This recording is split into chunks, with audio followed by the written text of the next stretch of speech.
to trees in the leaves valley. Dance with the wind, sing the rain, feel the earth, feel the earth's magic, let it heal your pain. Dance with the wind, guide souls astray. Whisper to trees in the leaves ballet. Neath the moon's glow, spells of joy they cast, pledging harmony as long as stars last. So dance with the wind, and when raindrops play,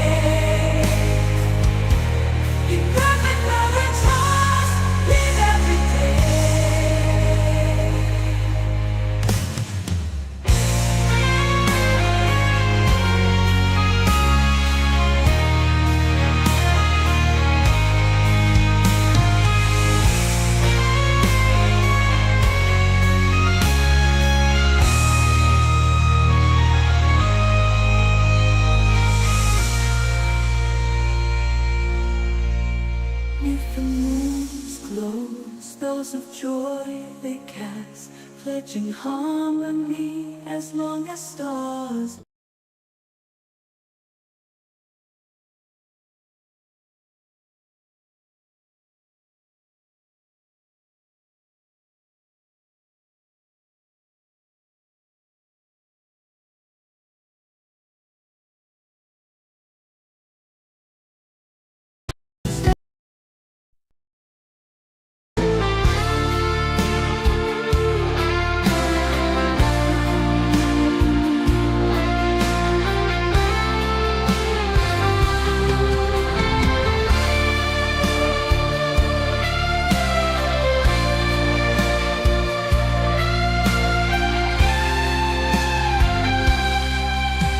Shadows of the night, I used to roam where the light would shine. I called it home. Tomorrow's the day when I'll finally be free. I know where I'm going, it's waiting for me.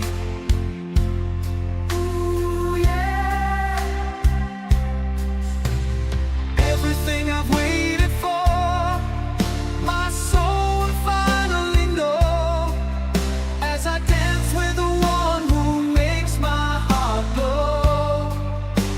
Swimming in the pale moonlight, chasing the stars so bright. No man on my mind, I'm leaving the pain behind. Ooh, yeah.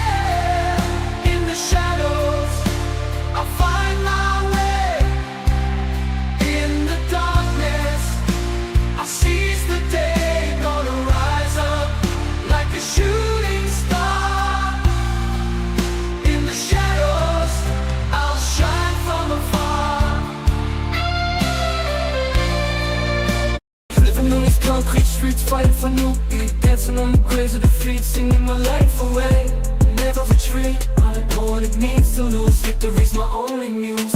I'm always on the path I choose, I know I can't afford to snooze. Drafted high but not always my best, I take pride in who I manifest. Got the power deep inside my chest, with my armor on, I won't digress.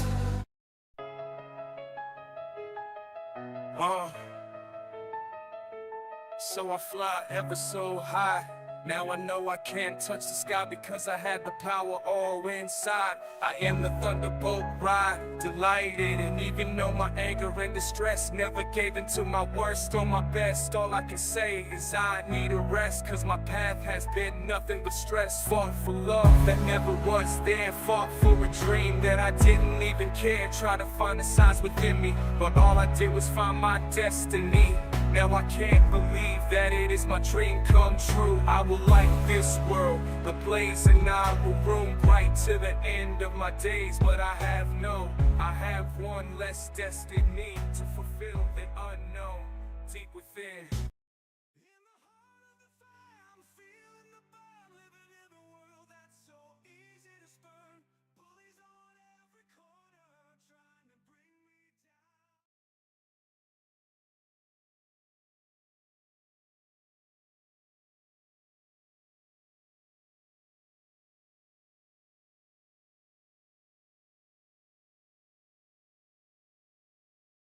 Whispers in the night, revealing secrets hidden from sight. With ancient wisdom, I'll ignite the flames of truth, burning so bright. Ethereal cards, they hold the key, unlocking mysteries, setting us free through swirling mist. The future I see, guiding souls like a river to the sea. Welcome to the unknown prophet's domain, where spirits dance and fortunes remain. Let the tarot unfold, let it explain the path that lies ahead with no refrain.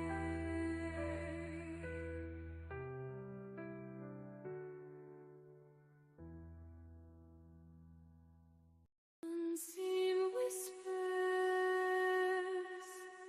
in the night, revealing secrets hidden from sight. With ancient wisdom, I'll ignite the flames of truth, burning so bright. Ethereal cards, they hold the key, unlocking mysteries, setting us free through swirling mist. The future I see, guiding souls like a river to the sea. Welcome to the unknown prophet's domain, where spirits dance and fortunes remain. Let the tarot unfold, let it explain the path that lies ahead with no refrain.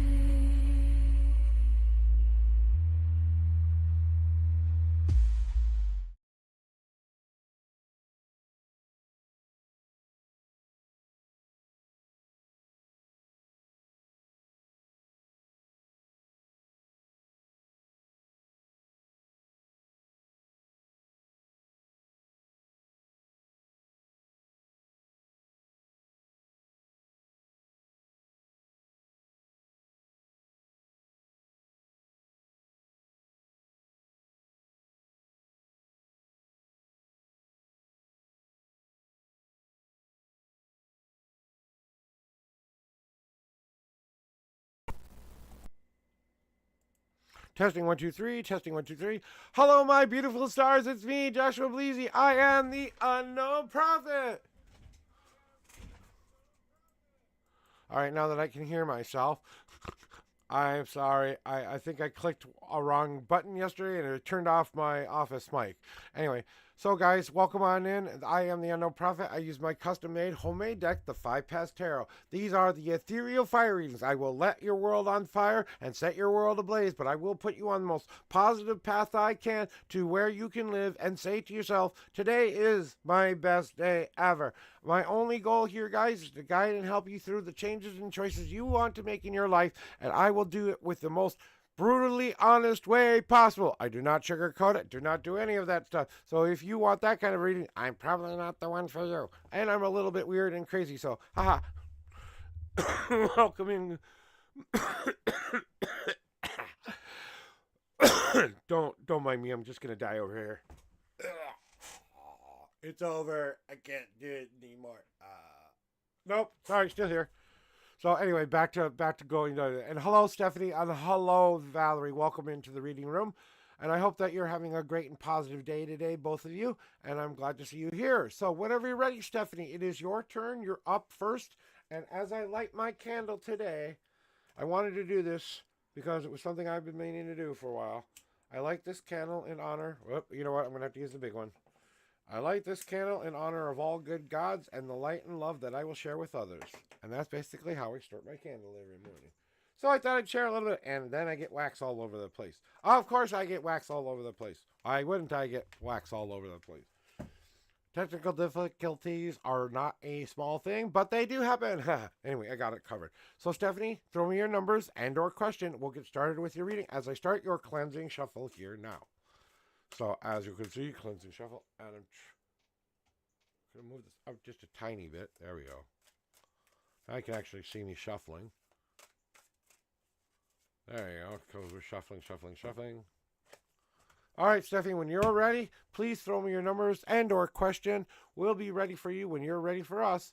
So I hope you guys are having a good day. But the songs that I pick, guys, are all AI generated, but I put my poetry in. You know what I'm saying? So that then that helps me create a song. So all of the songs that you've heard through the times that I'm making them, I'm making a playlist for a reason, because I want to put this on Spotify and stuff like that for people to go check out my AI creations. You know what I'm saying?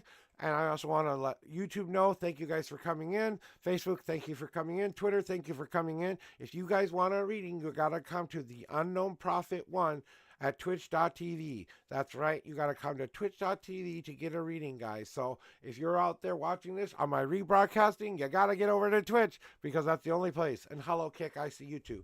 All right, there. You know, I don't always mention Kick because it is basically just a rebroadcasting for me, you know? So you want to know how Dad feels if I move out? How your dad would feel if you moved out? Okay. Let's see what the cards have to tell you today, Stephanie. Here are your 10 official shuffles. 1, 2, 3, 4, 5, 6, 7, 8, 9, and 10. No God cards for you on this question.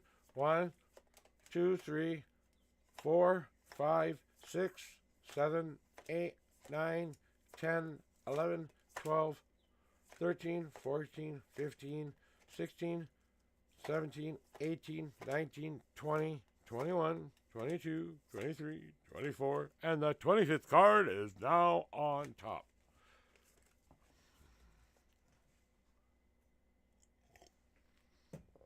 You want to know how Dad's going to feel if you move out,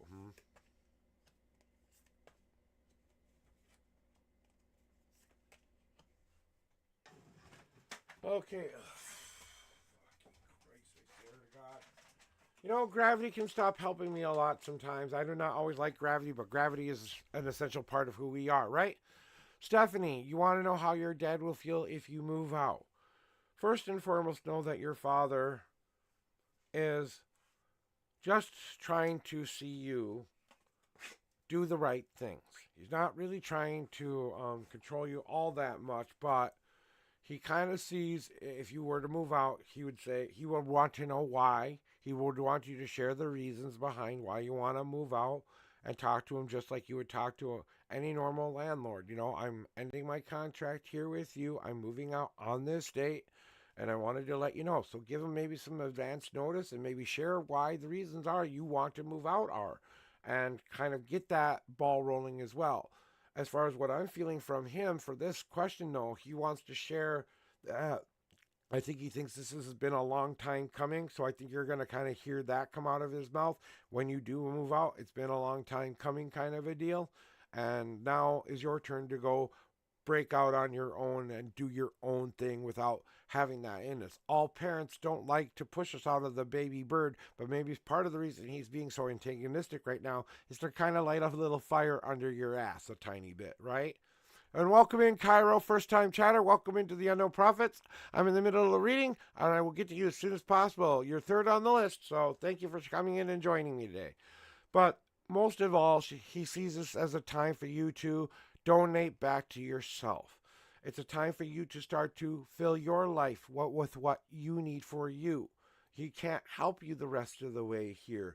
He knows that you have to start to do something for yourself. And this is something that he kind of sees in that kind of light as something you need to do for yourself, something you need to donate back to the person that you are, so you can finally feel filled inside and stuff like that, and maybe even come to a better relationship somewhere in the future with your father, because you're going to be respectful and you're going to be the best person that you can be, Stephanie. But, you know, I know there's tension there, but the tension is mostly baby bird time and kind of that kind of stuff. The extinguish card is showing up because they're telling me that all you have to do is extinguish the fires of the doubt and the fear your father's going through, and part of his concerns and questions about why this is all happening. You just got to make sure that you thoroughly put out that fire, that you honestly just take that time and have that real hard conversation with Dad. And I know it's been a long time coming, but it's time for you to do it. And you can't hold back anymore, because this fire will go out of control eventually. This will keep the tension building and building and building, and then you'll be estranged or something like that will happen. I don't know. But it's time for you to start to think about what it is you do want to do. He wants to see you have a plan. He wants to see you making the right kind of choices, taking every step as you go, making sure you are making the right kind of choices. He's seeing it as you taking one step closer to that door, out of that door. I think he's going to be a little tiny proud of you when you finally step out of that door and go out on your own for a little bit, because all parents are, in a way. They're sad and proud at the same time. It's Schrodinger's box, you know what I'm saying? But the easy path, he just wants to see you make an easy, obtainable plan that he knows you're going to be able to get to. So, you know, that's what the cards are saying, at least. You know, sharing the right kinds of information, donating to yourself, and extinguishing the old bad things or bad patterns or things you no longer want to be around, making sure they're out so you don't carry them with you to the new place you are going to move to. But more than anything, it's just setting down a plan and making, he just wants to see you making the right step-by-step choices. And I think he's seeing a lot of that already, but, you know, just kind of those last little parental fears of, you know, kind of like that kind of thing, Stephanie. And I think your father's going to be a little bit more understanding about it. I think it's going to be like I said, a sad, proud moment kind of a thing. And there is tension there, but you can correct that tension. I know you can. You know?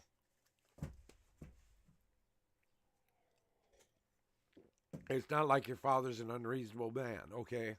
If you give him the facts, if you give him everything that he needs, he doesn't have to fill the holes with what his creative mind will come up with. You know what I'm saying?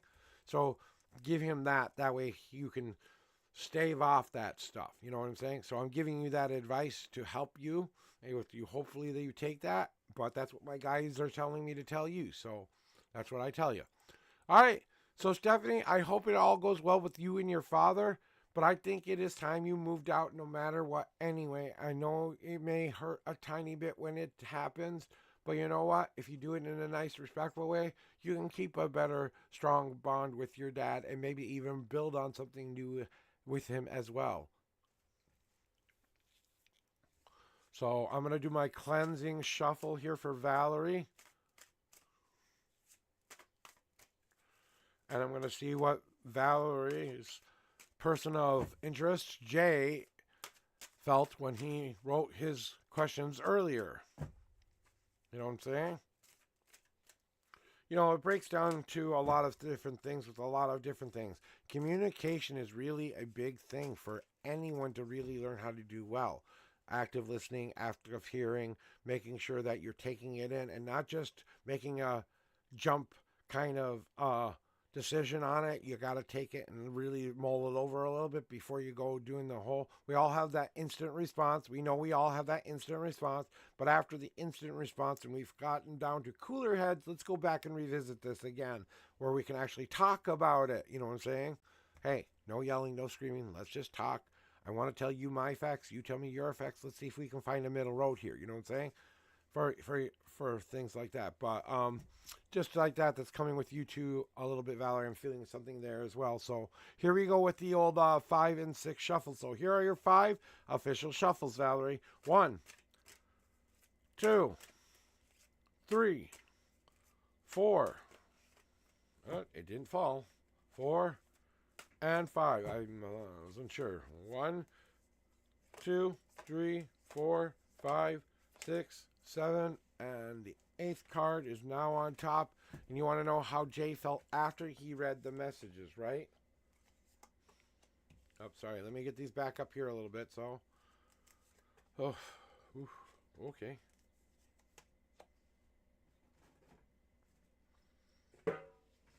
So here is what he felt, okay?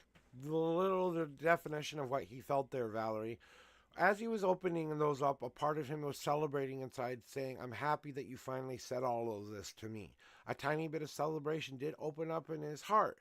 As you can see, the celebrate card comes to show you that it was time for you to dance and sing around the friends and family, along with everybody you know and love, and he feels like it's time to celebrate something there.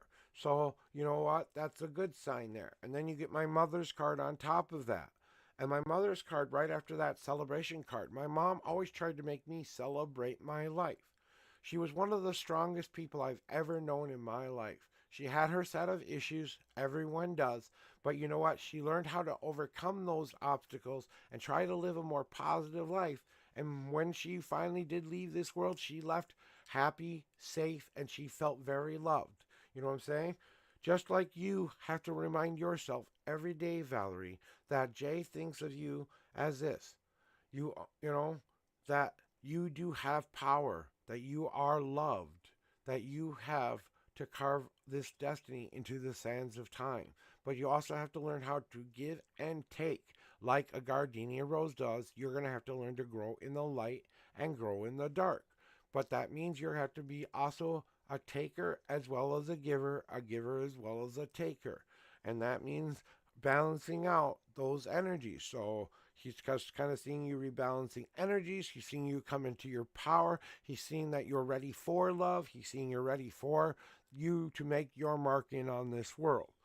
That's how I'm taking that. But he does see you sometimes getting a little skittish when big decisions are coming your way. You kind of get that, oh, wait, I'm not quite ready yet. Oh, wait, I think I'm a little bit more ready. I think I'm a little bit more ready. I think I'm just a tiny bit more ready. One more day, I'll be ready. I swear to God. Okay? But it's all about not freezing in place. So he kind of sees this as a way of breaking that ice off and seeing it as you're not freezing in place anymore. You're taking that foot up off of the ground and stepping forward. By writing the letter, you took that fear and you didn't let it stop you from writing this. And he kind of sees that you're a little bit scared of what his response is going to be. You know what I'm saying?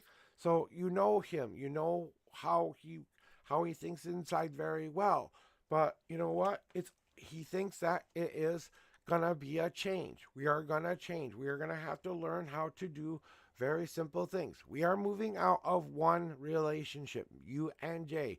Even if it's just friends right now, it's changing into something new. The old will die but not be lost. It will be transformed and reborn as it goes through the rebirthing process into where it becomes the new thing that you have to create together.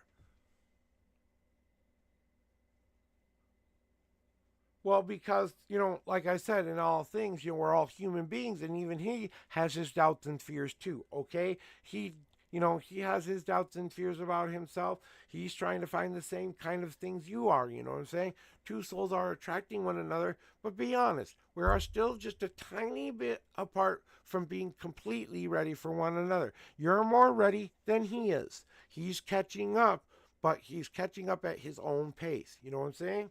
And and that's kind of what you have to remind yourself of is this is a process. The communication you have with him will determine things. The reason he's not writing you back at this moment because trying to digest it, trying to think about what he's gonna say next, you know. Well, you asked me what he felt when he opened the letter. So this is what he felt as he was opening the letter. That you were ready to celebrate life again. That you were ready to grow in new different ways. That you're ready to balance your life out a little bit here. And that you know that you have a little bit more growth to go. But you know you have to learn how to be a giver and a taker. Both of you do. But also not letting the fears get in your way of going after what you want. And he sees you overcoming that fear and not being afraid of those fears. Because the change that is coming is worth that rebirth. And then once it becomes something in form or being, then that's your responsibility and his responsibility to create that soul, that connection that is between you. And that means not taking that. You got to go say, no, we are here together. If this is going to be something, we have to be able to do this, you know, communicate. And it is going to be, you know, just give them a little bit more time and just, you know, then revisit the issue and say, how did you feel? And then ask him the question, how did he feel when you opened the letter? And let him tell you his free will decisions that he made when he did see it. I'm telling you, psychically, that's what I'm feeling.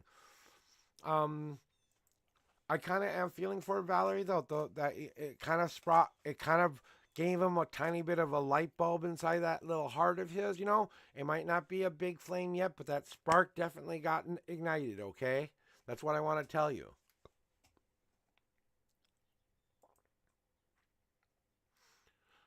And you have to remember, he's a human with issues and problems just like us all, so you cannot be hard on him that he's not going at the pace you don't like, okay? I'm sorry, it's just not going to work that way. Crypto or Cairo. You know, Cairo, you are a first time person in my chat and first time getting your read from me, so let me explain how it works here. I ask you to choose some numbers. I ask you to pick a number. Oh, they already know how it works. I don't even have to explain. So, do you have a question of the day or would you like a general reading? Wow, that's But you know what? You and Jay got to communicate. You got to stop with the bullshit and the side quest storylines and the what if. It's time to go figure out the stupid fucking answer to your question by pulling them and say, we're talking. Today we're talking. I don't care what you got going on. Cancel it. We're doing this today. And that's, I mean, if you're in a relationship with them already, that you should be doing that. You know, if you're not in a relationship yet, well then take a day where you both can get together and talk about it. You know what I'm saying? Hey, thank you for reading the pop-up.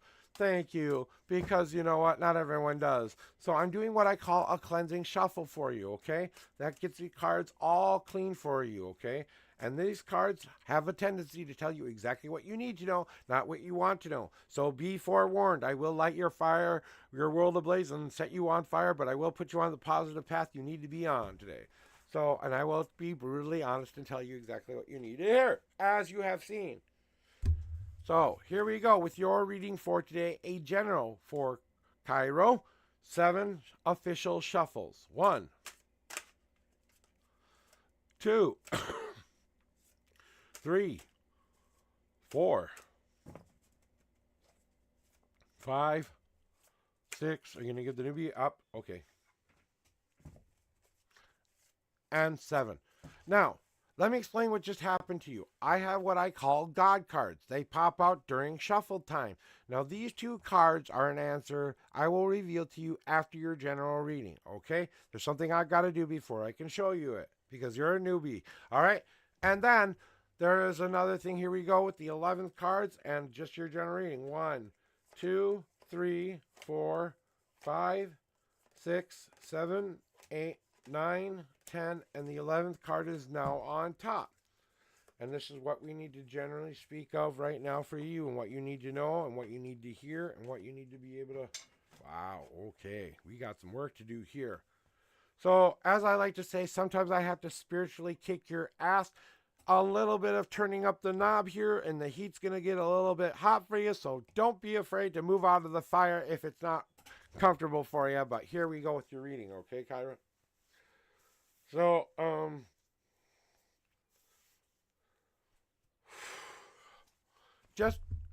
I just want to say that from what I'm feeling right now, I feel like you're very overwhelmed right now, and you're trying to figure some stuff out right now. So take a deep breath right now. And I'm kind of feeling this anxiety of something right now. I don't know if this is something that's going on right now with you right this moment, but if it is, please take a deep breath in and think about what you would like to know a little bit, because I'm getting some things here, but more than anything, I want to tell you about the Vine card and what I am feeling for you, okay? The Vine card is all about that communication I was just talking about, but it's not just any kind of communication, it's growing kind of communication. Just like when vines spread themselves throughout all of the walls connecting to all the other plants along that wall, they are symbiotic. They give what they need to give, only what they need to give, and they take only what they need to take. Just like the Native Americans did back in the old days when it was a little bit better out there. You just took what you needed from the land, and what you couldn't use from the land, you used as a tool, and if you couldn't use it as that, you gave it back to the earth so it could return back to the place it came from. Just like this Vine card is trying to tell you that it's time to kind of spread those communication lines a little bit further out and pay attention to some of those signals coming down the vine. And just so that you can understand that this communication that you're kind of going through right now, I kind of feel like you might have a group of people or people in your life who are having a hard time getting along or something like that right now.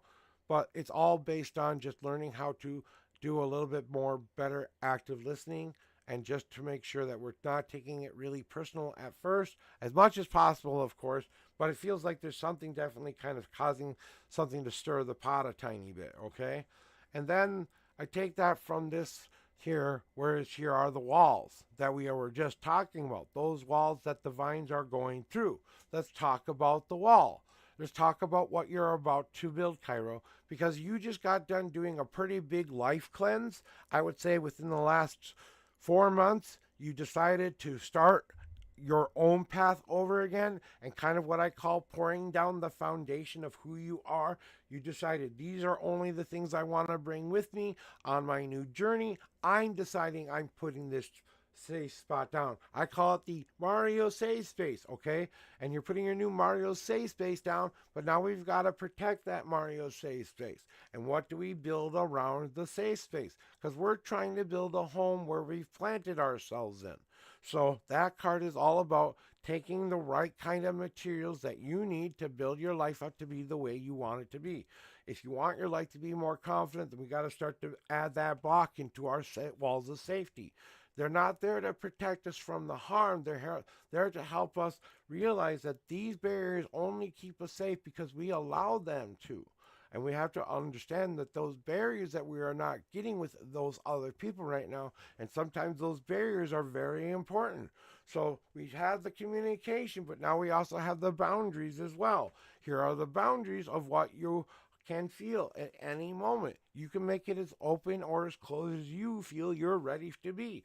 But as you're building up these walls, it's each individual choice you are making. The best positive choice you can make, you're building up that wall of safety. But listen here, young person. Okay?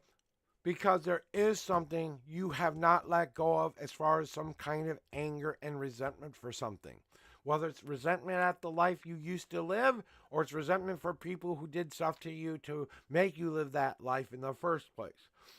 And that anger is kind of stirring the pot inside a lot.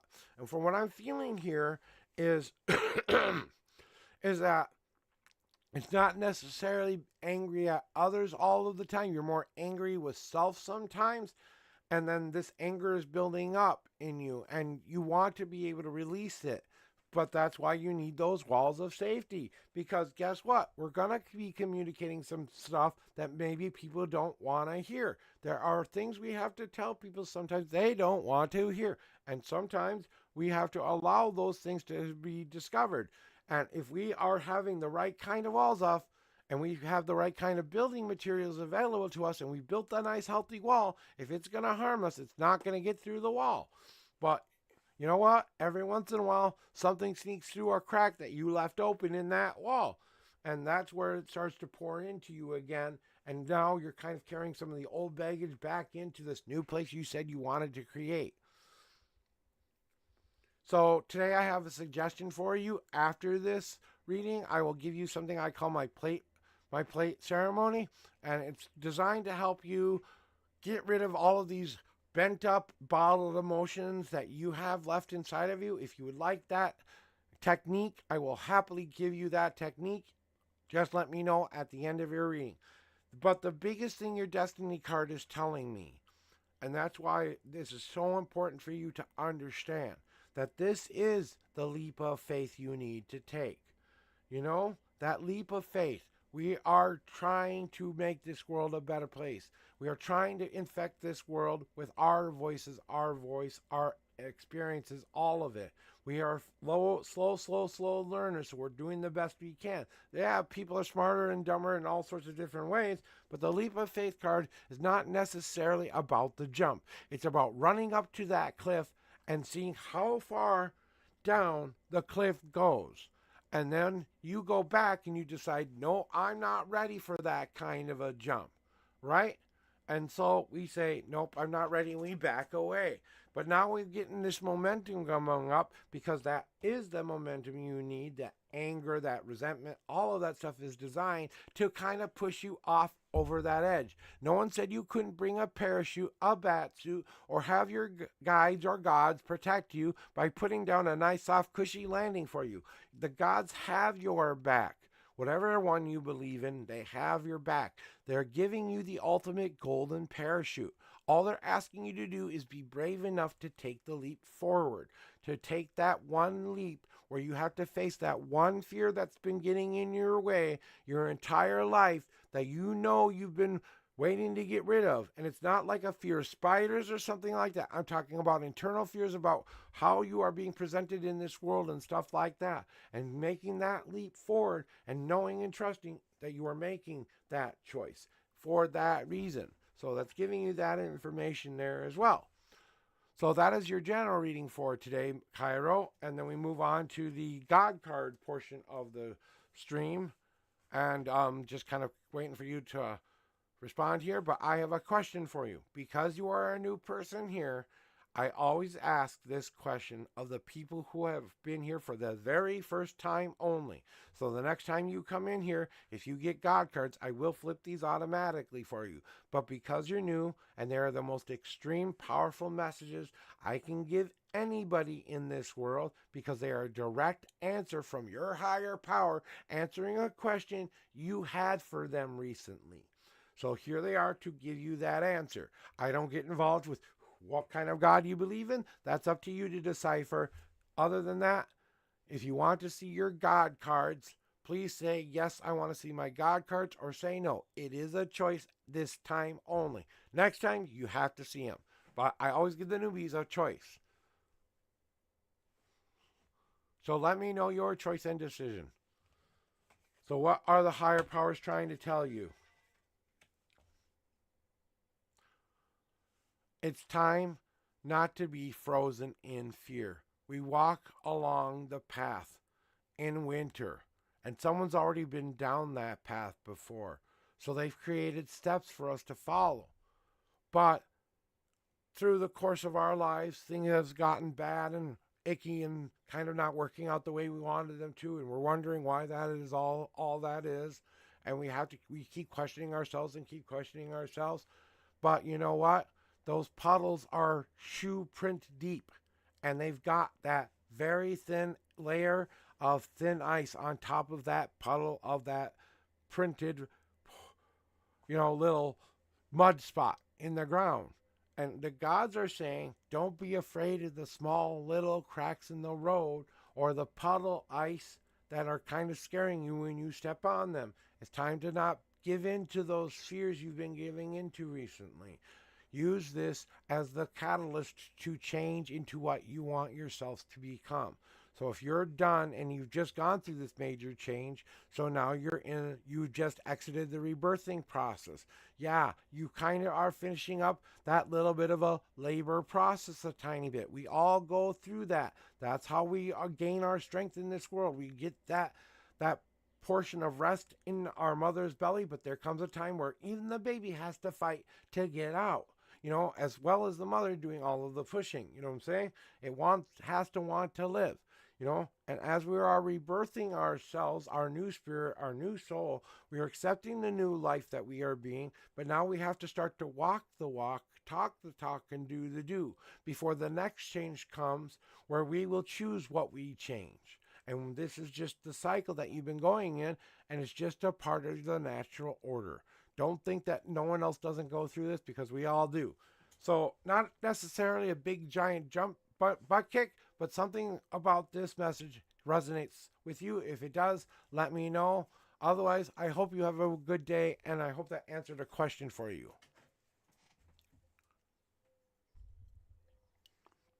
And welcome on in, sweetie. Welcome on in. So that was your general reading for today, Cairo. I hope you enjoyed that. I hope I gave you the good advice you needed to hear today. And I ultimately hope to see you again. Thank you very much for popping in and giving me your time today. That's the most precious gift that you will ever give me here. And everything else is a bonus to me. And that's important too, because some things may not be resonating with you, because I am feeling kind of a slight not resonating with you a tiny bit kind of a deal. But I think there were key points in that kind of answered some of the general questions you've been having lately. I felt it was more of a confirmation reading than anything. So just kind of letting you know my thoughts after that. And thank you very much for your honest opinions. I always appreciate that. Butte, it's your turn. Sweetie, did you enter the queue? No, you typed it wrong. You have to retype that. You typed it wrong. Exclamation point Join. Join, not Jion. You typed it wrong. Just retype it, sweetie. There you go. So what I do here is I do a cleansing shuffle for you, Butte. Getting your cards ready for you. Okay. That doesn't hold well. All right.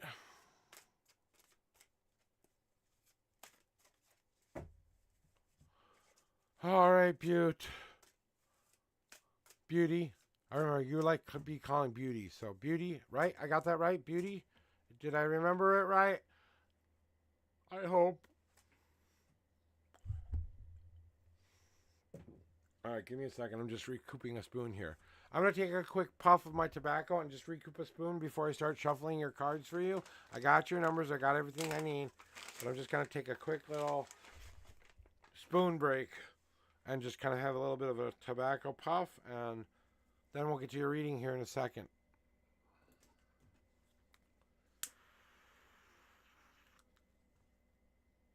I don't have any tubes right now, so I have to use my stuff to smoke the rest of the tobacco we do have left. Thank you for giving me just a brief moment. Because it does get pretty heavy in here sometimes, guys. I'm not going to lie. It starts off cold as hell in this room sometimes. By the time I'm ending stream, I'm opening the door and taking off things. I'm trying to strip off all the clothes. We call it, in my faith, we call it ritual high. And most people think it's elation, when you're in the presence of God, blah, blah, blah. Okay. All right, here we go. Had to check back in with everybody. All right, so here is, I just want to do one more shuffle for you. There's something about the cards that aren't right quite yet. Now, that feels better for you. So here are your 8 official shuffles. 1, 2, 3, 4, 5, 6, 7, and 8. You have a 2 God card message today, Beauty.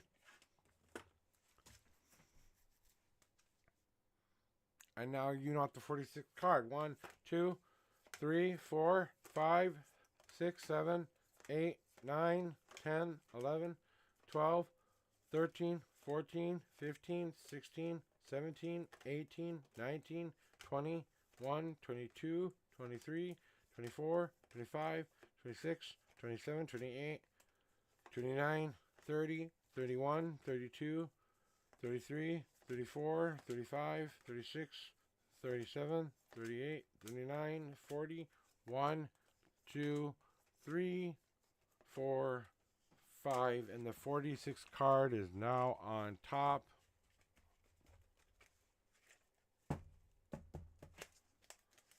And let's see what we have to answer for you today, Beauty, about the ancestors' questions and what they need you to stay away and avoid to have a better life. Okay. I got it. Cold water time.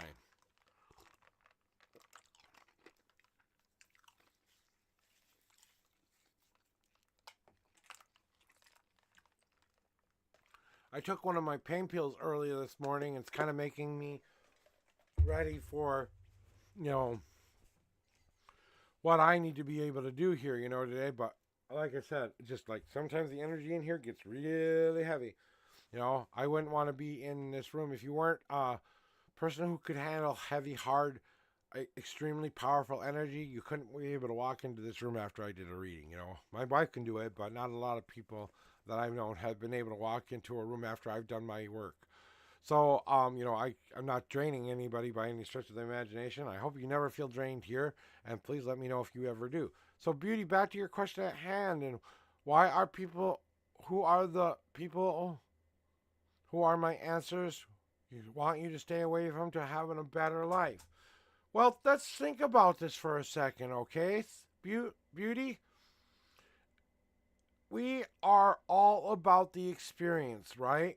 We're all about learning through experience. We are born and we have to learn through experience, right?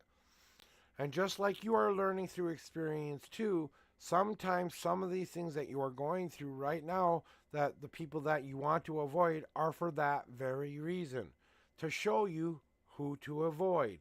That's why you get that feeling inside telling you stay away. And that's when you sometimes get that feeling, come closer, right?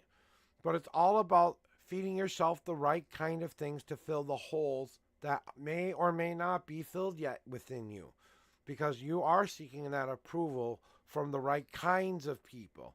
The people you're with right now, they're not necessarily bad. They're just not on the same energy level as you.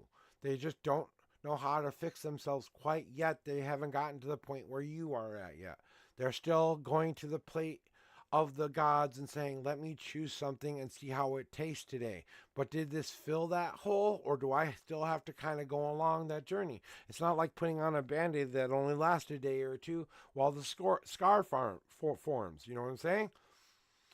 And it's about feeding yourself what you actually need. So they want you to actually ask yourself, what is it I actually need in my life? And how do I fill myself up with, right? But I am fed myself the right kind of things to fill the holes that were missing in me. It's all about you starting a new beginning. And that's what they want most for you, to stay away from the bad people. Maybe it's time to cut off all of those people who make you feel like that, and it's time to start to make more positive, like-minded friends. But you still got to put yourself out there to be seen by all the other things that are in this world. It's that sunshine, that positivity you have to follow towards those people. That's that sun, that wind that comes and blows off all those last-minute anxieties and fears out of the head of yours, so you can make an honest, good first impressional choice on somebody. And then after that, you gotta allow whatever comes out from that meeting, whatever emotions come, go back down into that ground where you can soak it all up so you can understand that person, So no matter what they tell you or give to you that day, we're soaking it into ourselves so that we can feed ourselves what we need to understand and grow this in a relationship. They want you to let go of the guilt, though. You can't feel guilty for leaving these people behind. You have no reason to feel guilty. Don't feel guilty for success you may be attaining either. I know it doesn't seem like it, but you know what? The thing you're really scared of is getting really good friends who are really close to you and the idiots coming back and ruining it. That's what we're really worried about here. So that's what we have to understand. We have to allow that guilt, that thing that we're holding inside of ourselves, to let it go and let them walk away from us in love, in trust, hoping they have the best life ever.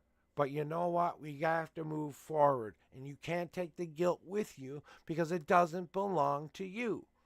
The only thing you're feeling guilty of is now that I'm going on a more positive path, maybe I feel like I've surpassed them in a lot of ways and felt like I left them behind. But know that everything, including your life, is going to be okay. You know my willow tree story, I think, Beauty, but it was the hardest day of my life. I escaped the pain. I went up to a hill where I found a willow tree, and I found underneath that willow tree my destiny. But I also had to learn how to sway in the wind more. I had to learn how to bend into the wind so that my branches didn't break, so that where I was standing, like an oak tree will stand very still. They have lots of branches that will break off due to wind, but willow trees, they don't always break in the wind because they sway in the wind and they dance in the wind, right? So listen to your wind's truth today and know that it's gonna be okay, that you have to start to trust those intuitions that we gave you, that destiny that you want yourself and your life to look like. Because underneath this willow tree, I did one very special thing at 8 years old. As an 8-year-old boy, I stuck my fingers in the sands of time and destiny and fate, and I said, this is what my life is going to be like. And life and destiny and everything else listened. Did it take me some human mistakes to get there? Oh, hell yeah, it did. But once I got there, I truly lived this day knowing it's going to be okay the rest of my life. Not just okay now, it's going to be fantastic for me now. Well, my car has updated. You're just working on the reminding yourself that it's going to be okay. That your friends are going to be fine.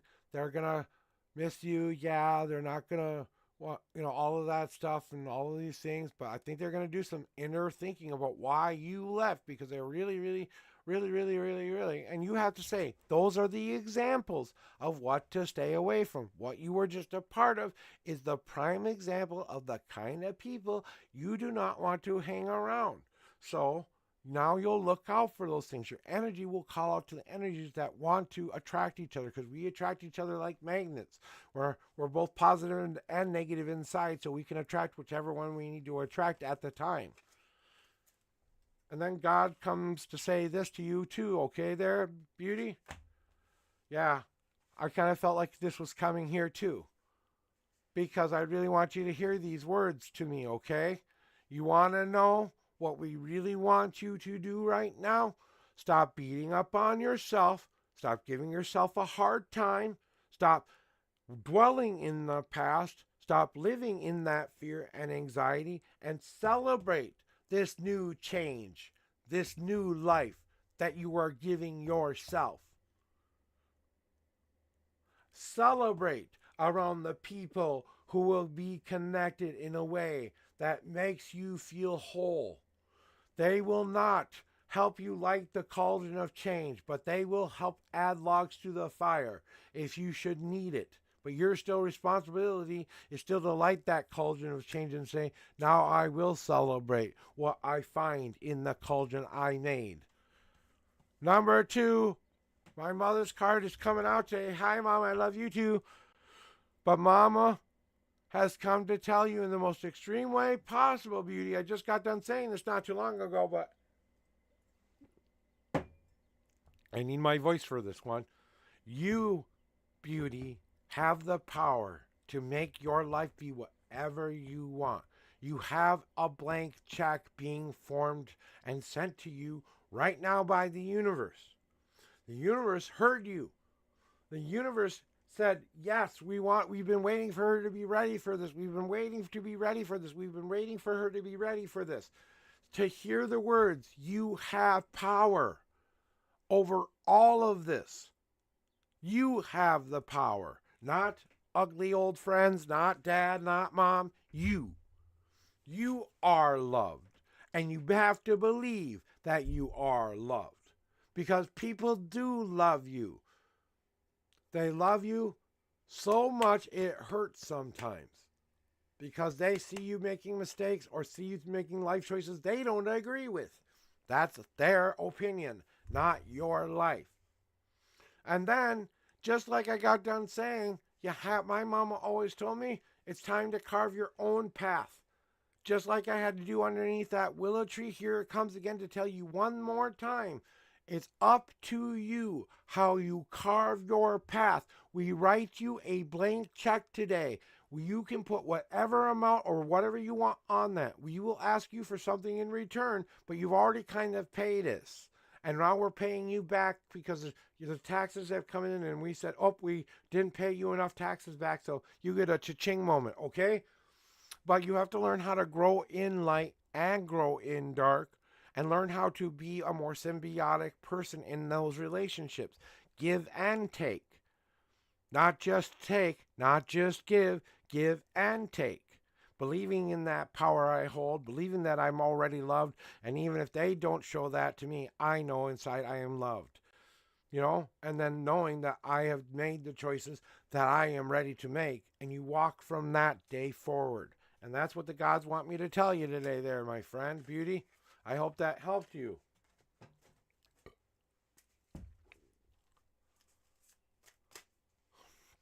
You know, beauty, from one of your ancestors, it's feeling like an older gentleman. He had like a distinctive mole pattern on his face when he got older. It was always on one side of his face, and he always used to be kind of that. He was the voice of reason, and sometimes the thing that you really needed in your life. I don't know if this was, it feels like a grandfather-ish kind of a figure. Like, I don't think they were family related really, but they were definitely, you know, I think they're close right now, you know. So that's what you have to understand and know. And he's just telling me from your ancestors is some of this is generational. Because of what your family has done, the family you were born into, generational karma sometimes comes into play, unfortunately. And sometimes that long distance karma comes back to bite that family in the ass somewhere in the future, you know, or it makes their lives be 10 times better. Guess what one you're on? The 10 times better version, okay? You're not going backwards, you're going forwards. So believe in the beautiful woman that you are, because you are. All right.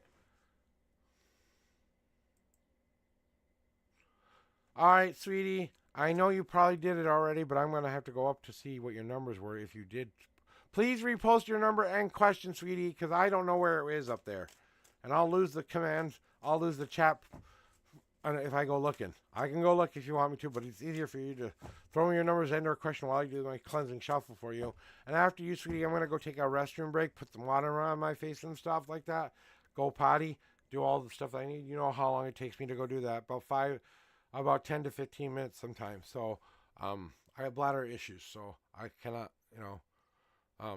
sometimes it's very hard for me to go. Hey, Deemy, how you doing, son?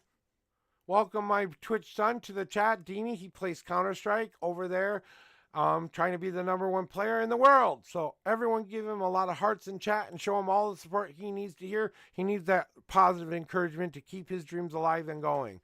All right, so sweetie, 6 and 20 is a general then?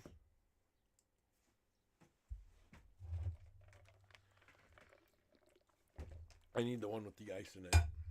I love you, but you're going over there. So I'm just going to start to shuffle for you. 1, 2, 3, 4,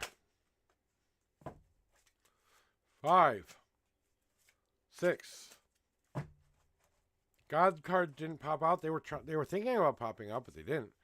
1, 2, 3, 4, 5, 6, 7, 8, 9, 10, 11, 12, 13, 14, 15, 16, 17, 18, 19, and the 20th card is. So, ooh, you definitely had a transformation. Hell yeah, you had a transformation. Hoofty. Hoofty, hoofty, hoofty. What happened last night, sweetie? I mean, Jesus. Okay. Down to business, down to business, down to business. I love giving people good news. You know what you did? You claimed your goddamn power. Finally, you did it, sweetie. You claimed yourself. You claimed your power. You told the universe what it needed to hear. It heard you, and guess what's coming your way? Guess what's coming your way? Honor your oath to whatever deity you gave or whatever you did yesterday did definitely change something. It felt like it's feeling like you took this power moment back. Like you said, you know what? I want my batteries back now. Thank you. I've loaned you enough of them. Can you please repay me your batteries? And you just went gobble, gobble, gobble, gobble, gobble, gobble, gobble, gobble, gobble. Right? Right, yeah. And that today is a day that you claim that power came from the inside is even a better sign, because now what do you do with this power that you are feeling from the inside now? Guess what? You have the pen of the gods in your hand, and I don't care if you know how to draw or don't know how to draw, you are crying out the picture that you have been waiting to see your whole life. When you manifest that and put that out to the universe, the picture is coming to show you exactly the artwork you put into it.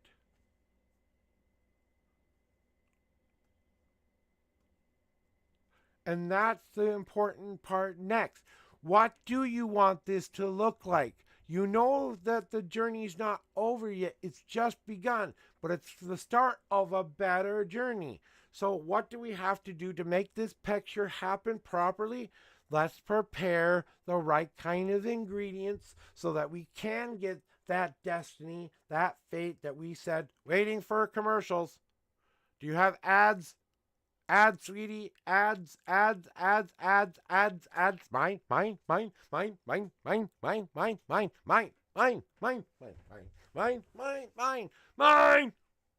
Give me a second. We've got 14 seconds left before the break ends, and then we'll be back.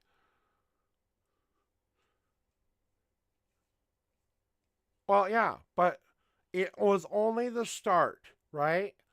You know that that's the start, right?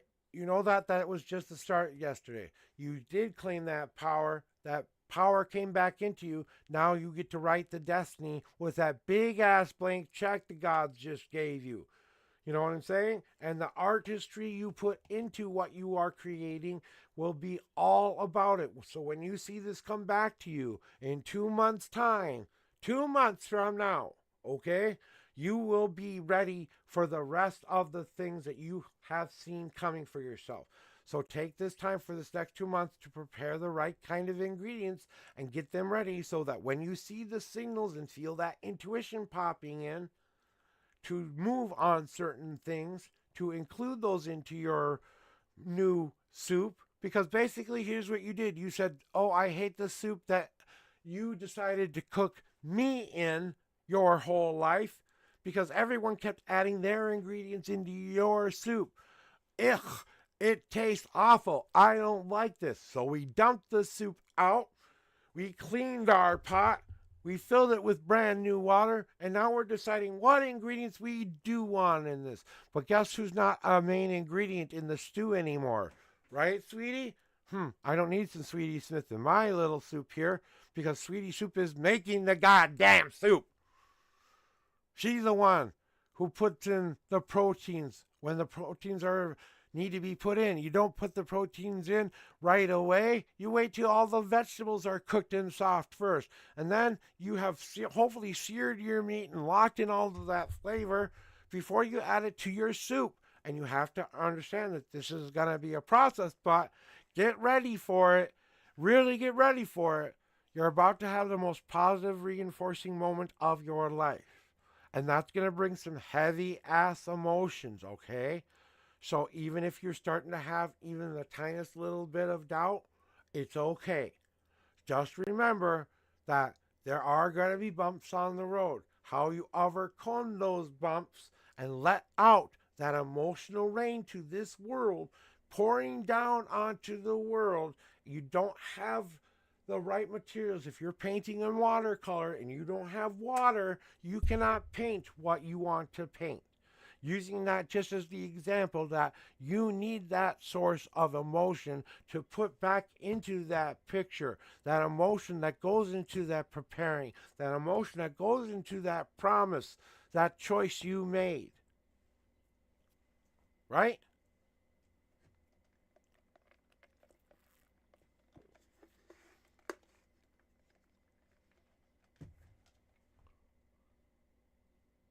Right. Because now you understand why you got all of it. Weren't necessarily spankings. They were trying to warn you, and you didn't listen. Come on. Free will game here. You made these choices. They tried to warn you. You didn't listen. Now you finally fucking heard them.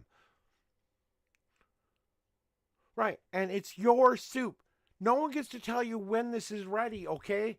So when you're ready to finally finish off that soup and present it to the rest of the world, including yourself, when you go to eat your soup this time, it's like sitting down at the luxury buffet that's got you the best quality food you've ever had, and all you got to do is sit back, relax, and enjoy every last little morsel of it. So that's my advice for you. Let this be a new beginning, a true new beginning.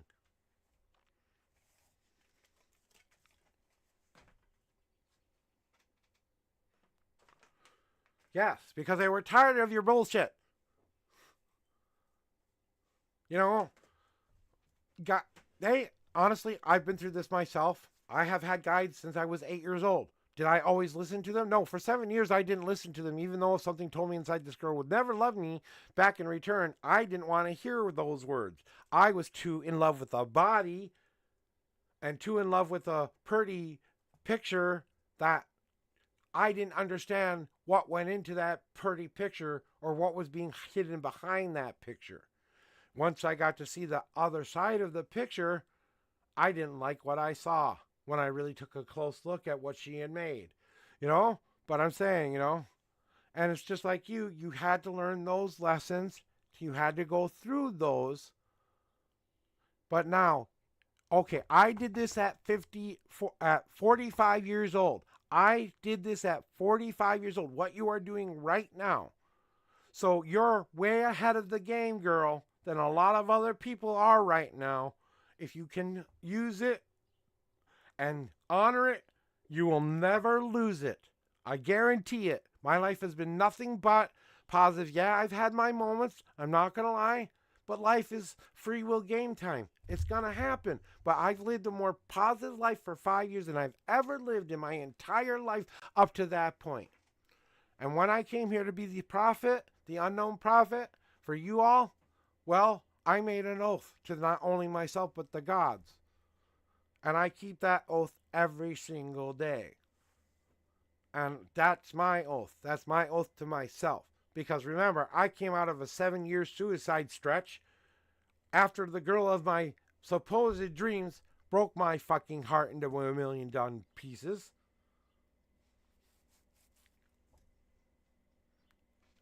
You know what I'm saying? I'm glad I did, sweetie. But I want you to remind yourself one thing, okay? Go look in the mirror today and say thank you to yourself, because that's who really did all of this. That's who really did all of this, okay? So go look in the mirror and say, I love you, sweetie.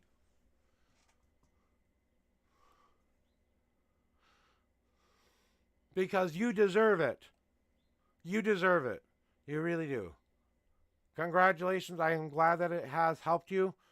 Keep going in that positive direction. It's going to get hard from time to time, but as long as you can keep that in your heart, what you just did for yourself, nothing will ever hurt you again.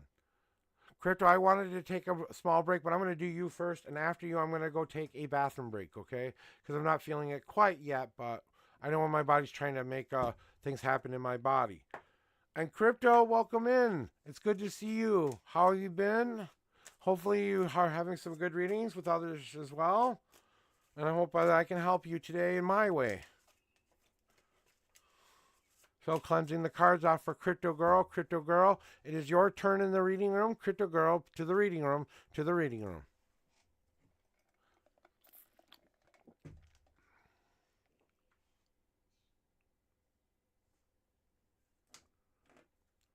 Well then, I say you're welcomed 1,000 times back in return.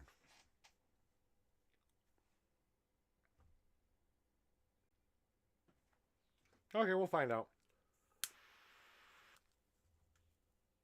Just going to take a quick respoon before I do your shuffles, okay? Mother-in-law is still talking smack about me out of jealousy. Yeah, well. Do you ever hear the phrase, sticks and stones can break your bones, but words will never hurt me? I think we need to adopt that into our vocabulary a little bit there, Crypto, before I do anything. Just to kind of tell you, okay? Because that's what I got that straight from something. I don't know why I said it, but that's why I said it. So I'm going to finish my cleansing shuffle for you because now that I'm feeling a very heavy energy with me right now, I want to try to make this be very understood.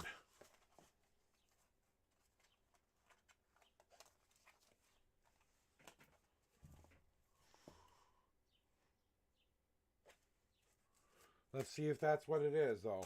Okay? Here are your 10 official shuffles, Crypto. Let's see if they're still doing it out of jealousy, okay? 1, 2, 3, 4, God card, 5, 6, 7, 8, 9, and 10. You have a 1 God card message for you, Crypto. And the 4th card. 1, 2, 3, and the 4th card. I do not know why you're showing up today, Mama, but you're showing up. Oh my God. Give me a second. Oh, crap. I knew this was going to be a heavy one. Oh. That's why I had to close down the queue. Sorry. You know what's serious when I have to adjust the hat and put water on my head? Holy shit. Are you really ready for transformation? Kurto, I need to ask you this question before I continue. Are you ready for transformation? Are you really ready? This mother-in-law talking smack about you? Shit. Okay? Is your mom-in-law still talking smack about you? You have my mother's card in my deck. She was one of the most... Excuse me, I've got a call real quick. I'll be right back.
Sorry about that, Crypto. Just a mundane call I had to take about my own sleep mask and sleep supplies that I need for me in the night. You love my mom? Yeah, I love my mom too. Because, are we here, Crypto? Sorry, I took just a brief moment there. I had to make a call and I didn't want you to hear my phony call. Just a Y in chat to let me know you're here or something. Emote, whatever. Let me know you're here while I finish this puff. Holy God. Like I said, this is going to be a heavy one.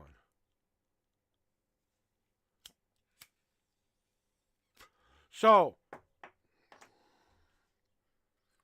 you know, my mom was one of the most compassionate people in the world. My mom looked past a lot of the people, and she was jealous of a lot of people in her life, but she never let it pour out into others' people's life. She was a giver, she wasn't a taker. I'm sorry, you know who your stepmom is. She's a taker, not a giver, right? You never know with her. You know? But the point of her card is that you have that, yeah, a little bit's out of jealousy, but honestly, it was about my own path that she had to keep reminding me of, to believe in myself and not what others were saying about me. I said sticks and stones will break your bones, but words will never hurt you for a very specific reason. Because you're dealing with a bully. So how do you deal with a bully? You go confront the bully. You've done that. You've told the bully how you feel. The bully continues to do it. There's only one thing left for you to do. Ignore it. Completely ignore it. And that was the advice my mom gave me when I was a little boy, when all the other kids would pick on me for being a slow learner who had to ride the short bus, blah, blah, blah, blah, blah, you know? And technically, I am mentally retarded. Technically, they used retarded back then, so you know what I'm saying? And, you know, it's about what kind of things you are going to grow out of the darkness. Okay, so she provided you a nice dark spot to stew in for a while so you could say, nope, I'm going to grow more positive even through this bullshit, is what you should be saying. And then realizing you have power over this whole situation by simply just blocking her every single way that you can, physically, emotionally, and even spiritually if you need to. Deal with the person you love and only the person you love, and don't give her any more of your power. Really. Because every time you think about what your step or mother-in-law is thinking, you're just giving more and more of your personal power away. Why do you think you're feeling so drained and so on edge about all of this, about what she's thinking about you? Because you're draining yourself, because you're freely giving her exactly what she wants. And she's gobbling it up like cotton candy. Okay? Do I have to put that any clearer for you? But two worlds have to find a way to coexist, because you love your husband, you know.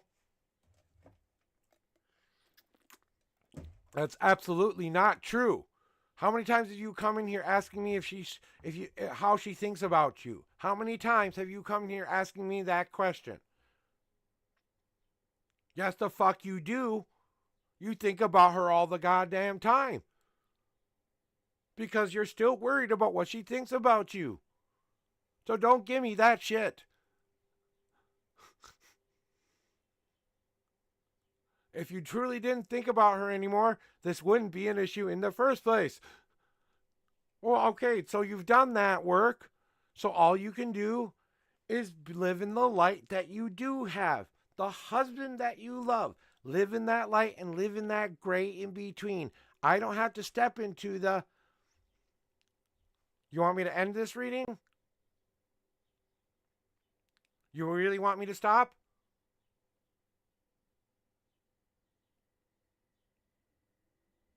Do you really want me to stop?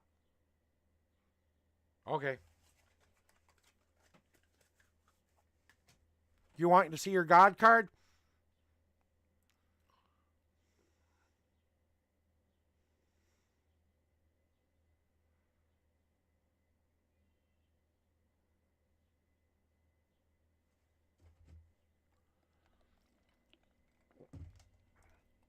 Crypto, do you want to see the God card? Yes or no?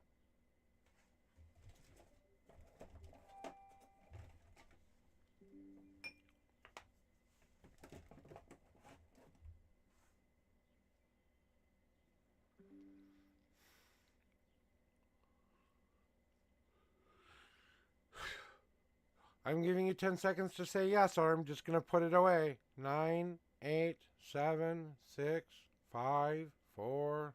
Are you listening? Do you want your card? Yes or no? I have stopped the reading for you. Oh, you said okay. Well, I asked you to say yes. Fermentation. So you have to start to build the kind of elixir you want to drink.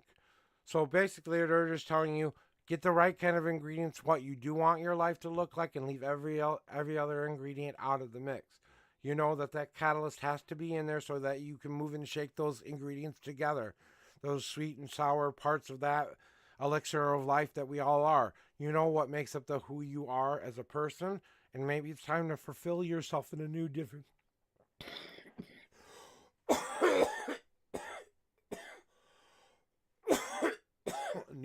way. And that means drinking from a new cup with a new liquid in it, with all new ingredients in it, and making sure you filtered it out properly. So whatever that means. All right, guys, I'm going to go take my official bathroom break now. I'm going to leave the pretty music playing while I'm out. So I'll be right back. I've closed the queue down for now. I'll reopen it, okay? So that people can pop in the queue. But I'm going on a bathroom break first.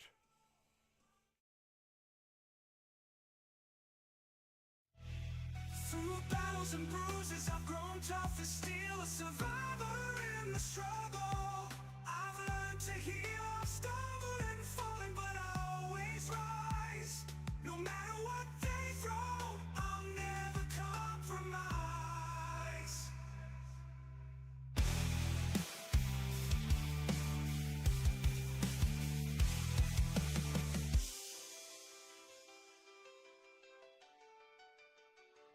I'll never what they throw, I'll never compromise. But I won't let when I'm standing alone.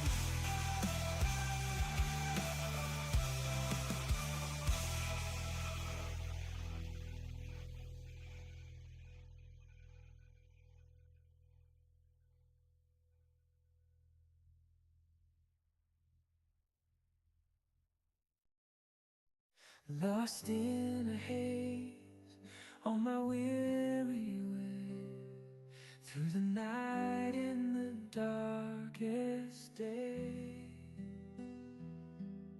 searching for a place where I can find peace of mind, leave the past behind.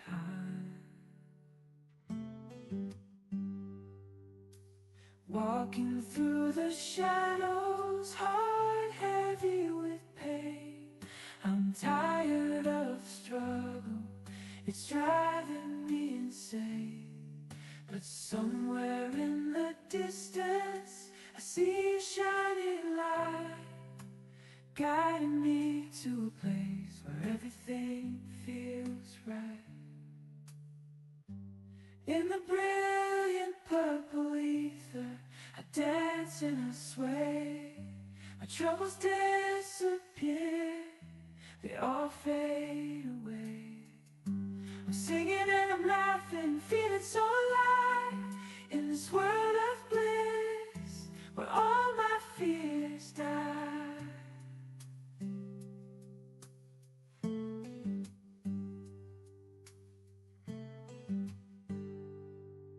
I've been to fade away, I'm singing and I'm laughing, feeling so alive in this world of bliss, where all my fears die.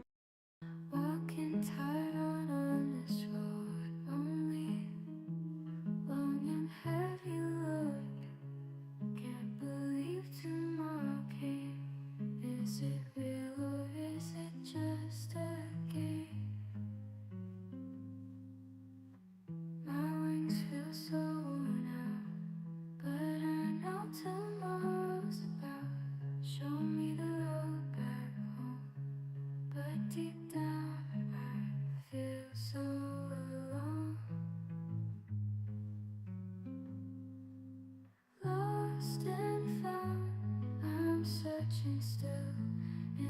this world that's so real. Can't believe what I don't know. Lost in the stream, I'm just a lost soul.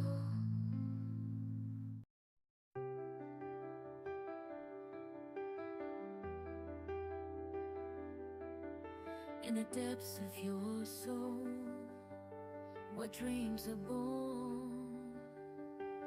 Never give up, keep pushing. Embrace the storm. Life's a journey full of twists and turns. Find your purpose. Let the fire inside you burn. Believe in yourself, you're stronger than you know. Destiny's calling. It's time to put on a show.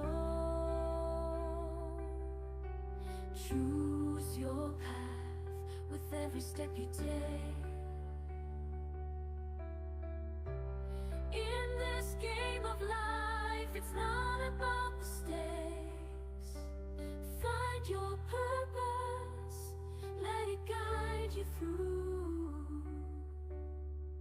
Don't let regret weigh you down, stay true. Believe in your dreams, let them come alive. Embrace the challenge, let your spirit thrive.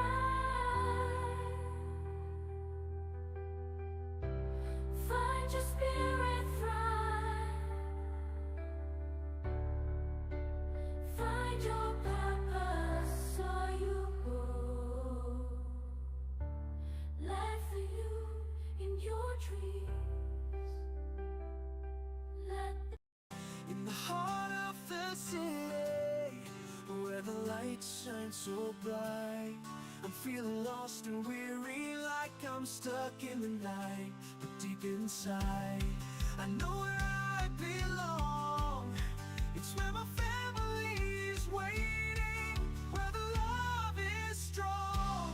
I've been away for so long, chasing dreams far and wide, and now my soul is yearning for a place where I can find.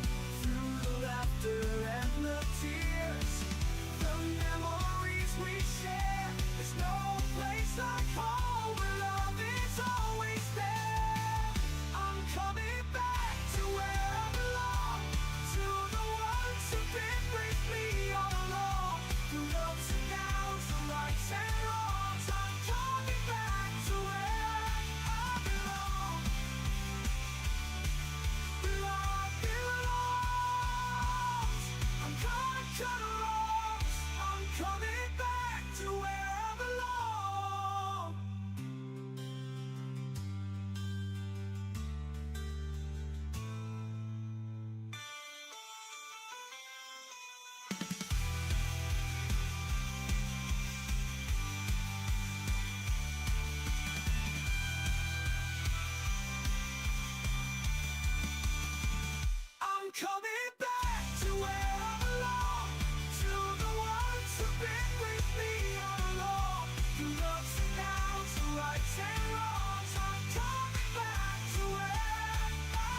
so cold out to me. I saw you standing there. From the bottom of my heart, I knew it at first glance. With the beat of my heart, a song inside my chest,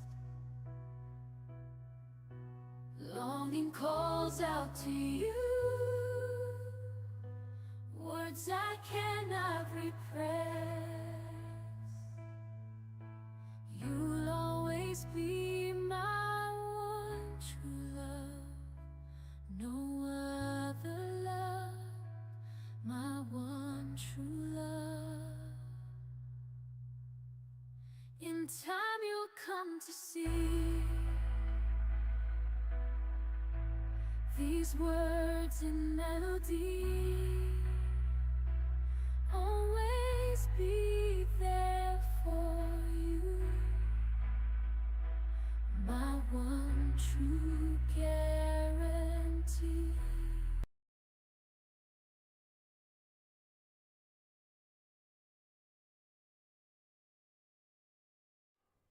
All right, I am back. Hello, my beautiful stars. I am the Unknown Prophet, coming back from a small bathroom break and getting some breakfast ready for myself.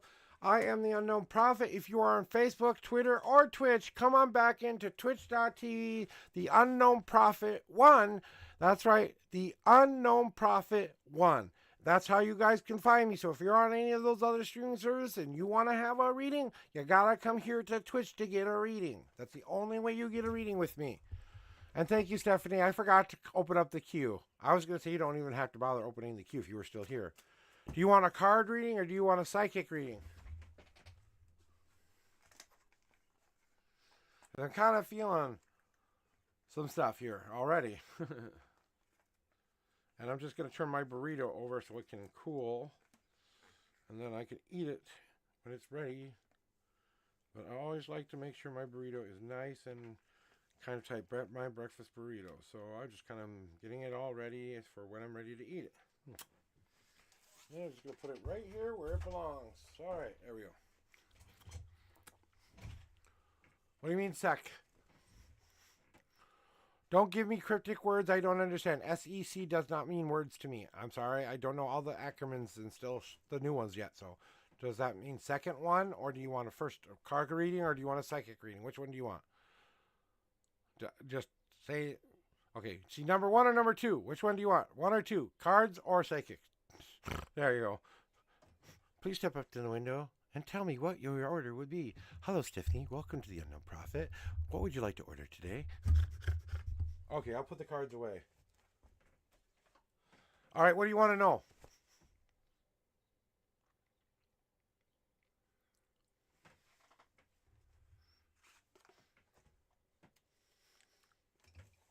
Gotta get the other thing out. Get a spiced fruit melody with some breakfast burritos. This is my breakfast this morning. All healthily repaired to me from Mom's Meals, a very good company here in Minnesota that helps people who have low incomes like me and my wife or are on a Medicare or Medicaid. They get us some nice healthy meals every day. At least we get to eat one. Well, I understand you want to know about life, but I mean, what about your life do you want to know? And what do you want to know from your guides? That's what I want to know. So do you have a question for them? Just ask me the question and I'll ask, they'll tell me the answer. I hear them a lot. I remember I've been listening to these things for like 40 years, 30 years almost. So. And then I'll just kind of go like that. Now that can cool up properly. All right, let me dig into it. I'm going to draw a qualifier. One of the things that I'm getting for you the most right now is that, Stephanie, in your life right now, the thing you need to understand and do the most from your guides that they want you to know about right now. Okay, sorry, gonna fix the hat. This is just me fixing it because I just got back in my room and hadn't fixed my bandana correctly yet. You know, I do have hair up there, but I wear it for spiritual reasons. I don't wear it for other reasons, you know.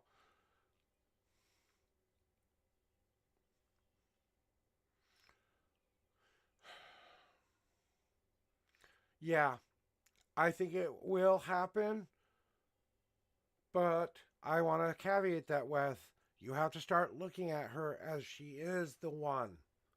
That she is someone you need to cherish every single day until that becomes a reality. Every single day, you need to learn how to cherish her as she needs to learn how to cherish you. Now, cherish is different than love. Love is given away. Cherishing someone takes actions, takes meaning, takes purpose, takes all of that because as you are looking at the thing that you want the most, suddenly do you realize that the most perfect thing is right in front of you. We've been told all of our lives if it looks good, too good to be true, it probably is, right?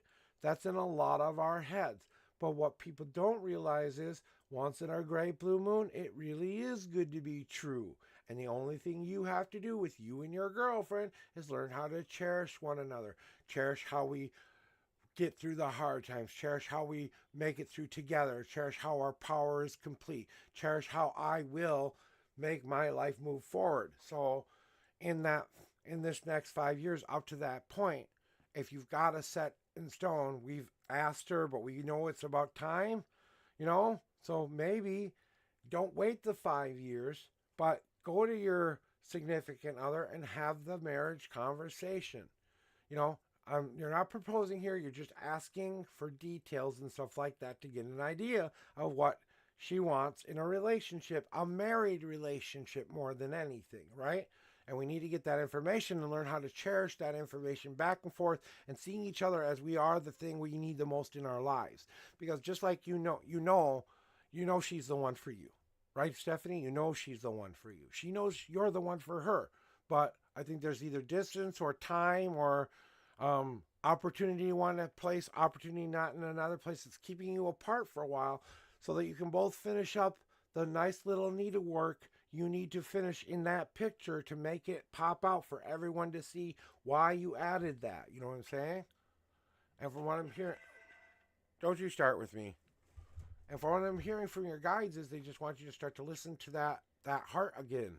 Start listening to that heart again that tells you to believe in this, to not give up on this, to fight for it, to tell her exactly how you feel about her, even if it means pulling out the wedding ring and say, I don't want to wait 5 years. Will you marry me now? That requires you to go kind of be near her a little bit, though, I think.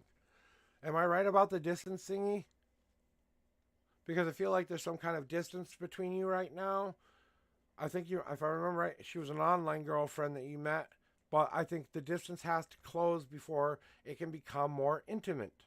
You and your girlfriend need to be living in the same apartment. You know what me and my wife did for a full year before we decided to get married? We lived together for a full year before we decided to get married. So we could find out what each other's habits were, what our good habits were, what our bad habits were, how to compromise on when some things are annoying us, and learning to love the things that not necessarily we were ready to love yet, because we were learning how to love ourselves because we didn't believe the thing that was right in front of us was right there, and we didn't trust it because so many times we had been told or it had been proven to us that, oh, you know what, if this person wants me, she's got to be some kind of ugly inside, right? No, that's not necessarily the truth. Sometimes true love outright just beats any kind of true love. And people want to know why people are coming back as a different sexuality and wanting to get married to the same sex. It's because we want a different new experience. And because of those things that we were born with, just like you were born with, are part of the makeup of who you are as a person. It's not always a conscious choice. Sometimes it is a conscious choice, but sometimes it's a very real, I felt like I was born this way. And I felt like I was born this way. I'm a bisexual man, okay? I am interested in men as much as women, but I married a woman because I wanted a female companion. I didn't want a male companion. I tried to see if a male companionship relationship would work out, but the egos were too big for me, and I kind of wanted someone who was a little bit softer. I was more into the women than men. So I'm a straight-leaning bisexual, as they like to say. You know what I'm saying? And my wife is bisexual too. So just going to show you, it can work out. that relationship can work out. She's as interested in women as I am interested in men. So, kind of learning to get over some of those little tight places, And your guys are just basically telling me that all you guys have to figure out now is the who, what's, where's, and when's of when we make this thing a more permanent thing. And that's a discussion you need to have with your girlfriend. And I hope it's more in a personal, in-person kind of way, not on a phone or through. If it's through a video chat, at least it's through a video chat. But something that feels like you can look that person in the eyes and really have that honest, open communication that you need to have. And I don't think there's much communication that has left to be said, but, it is those last little things we're afraid to show our partner that we think will scare them away. When we realize it won't scare them away, that's when we accept the love as truth. So that's kind of what they're preparing you for. Because married life is not going to be easy, Stephanie, especially with your family. You know that, right? You know that it's gonna be a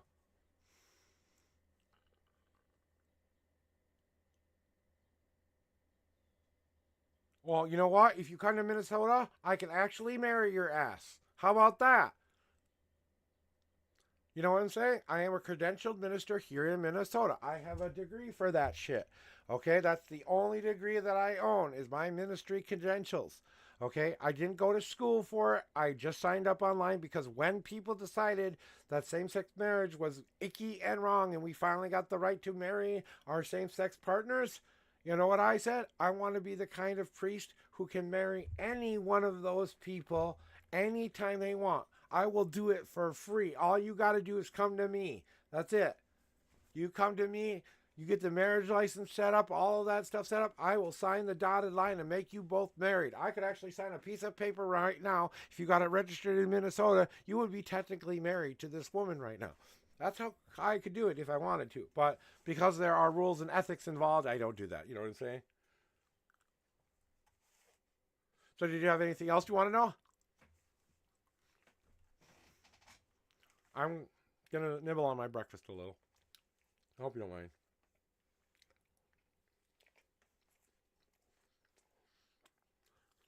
I know. It's not going to be easy, hon. You know who's going to be more accepting of you? Her family. You're going to love her family. They are proud of her, their daughter. They are proud of that she stands up for what she believes in, that she doesn't hold back. And you know that's the kind of girl she is. She's not going to let you get away with your bullshit either. You know what I'm saying? She's going to call you on your shit, and you know she will. But you're still developing your girlfriends right now. You're not married yet. We're working towards that. But you know what? It's coming. It's just a matter of you figuring.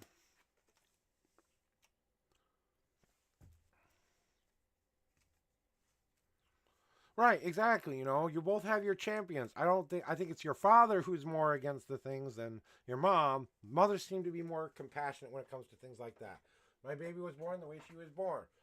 You know what I'm saying? I'm just going to put these in my card pouch here so they don't go flying everywhere. I'll bring them back out when I get another reading. And Dobby, welcome in, Dobby. Welcome in, welcome in. I'll get those cards out in a bit, but I'm kind of doing a psychic reading for Stephanie right now.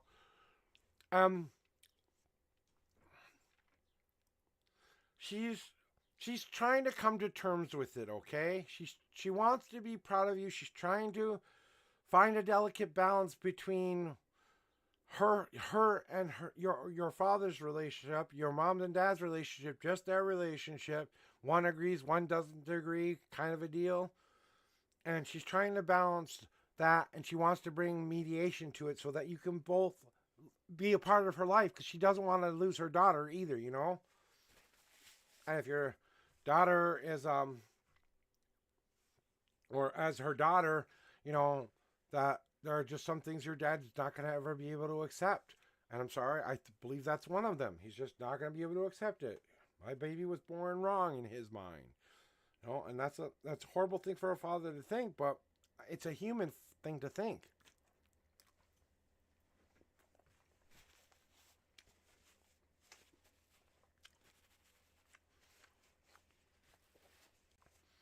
And you got to understand that you can ask for acceptance your whole life. I am a prime example of this.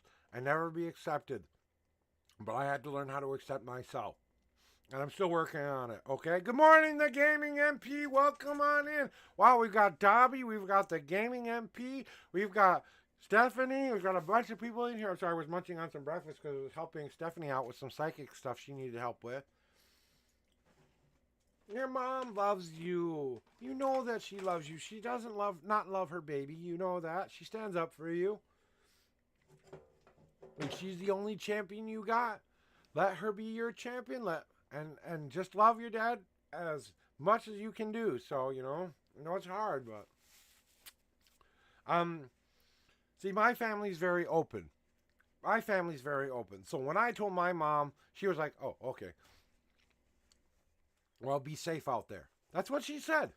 You know, when I told my mom I thought I liked the guys too, she said, "Oh, okay. That's cool. Just be careful out there." Yeah. It does hurt inside. It does. I understand why it hurts inside. I've been through this. I have sought acceptance my whole life. My whole life has been about me learning to accept myself. And I had bullies, I had teachers, I had friends, I had religious people that I was attached to at the time, all tell me that I was a broken person. You know?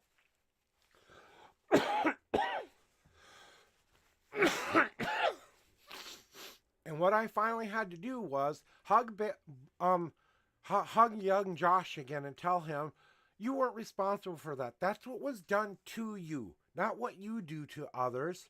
That's on them, not you. And I personally came to this point in my life where I had to forgive myself for that because I didn't do anything wrong. Once I could accept the words, I didn't do anything wrong, then I was able to move on and move forward.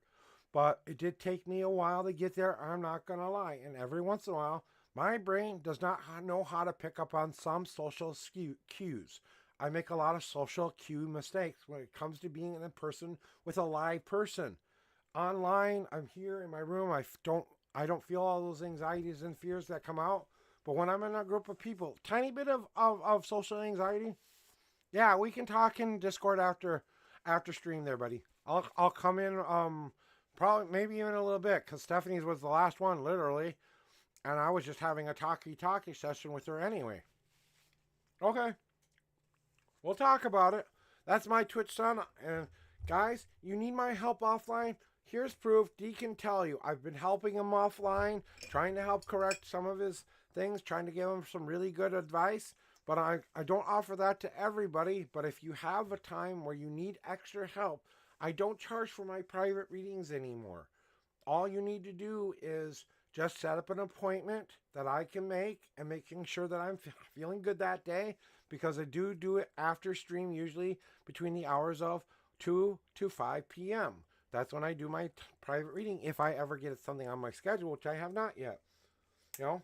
And I have all the goodies that everybody else has, but I'm not like, Mr. Popular here on Twitch. I'm not trying to be Mr. Popular anymore. I'm trying to learn how to accept myself. Even now, I still sit here trying to find that acceptance, even with me coming to those terms, even though I had overcome some of those terms, you know what I'm saying? And I'll be right with you, Sen. But it was more about me honoring those people and understanding that they had a viewpoint. They saw something they didn't like. It didn't rub them the wrong way, but they didn't understand what was going on within me, and they never took the time to find out what it was. You know?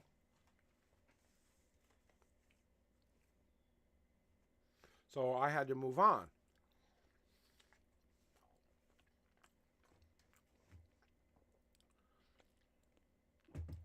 Throw me your numbers and your... Let me finish my burrito, and we'll get to your reading.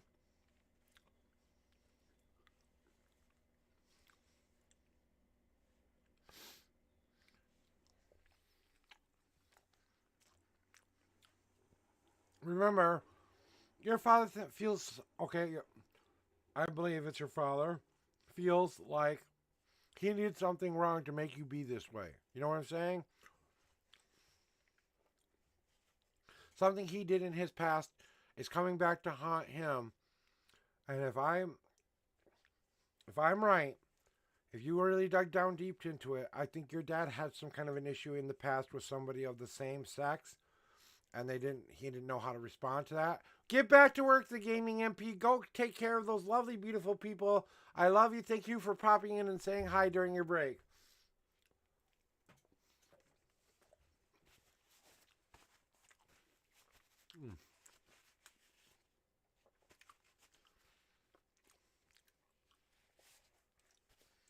Thank you. My blood sugar was starting to go weep, weep, weep.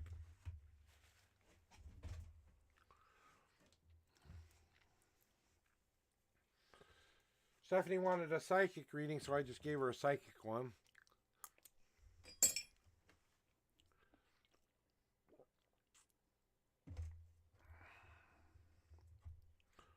And I can't always do that with everyone.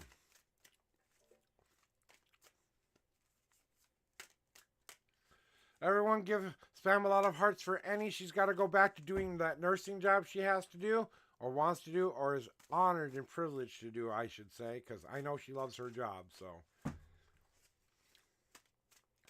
No, but even the most infectious, happy person in the world has their moments, so you're welcome, Stephanie. You know, I don't know your life, I don't know your situation, but consider me a proud papa, okay? Consider me a proud papa of you, okay?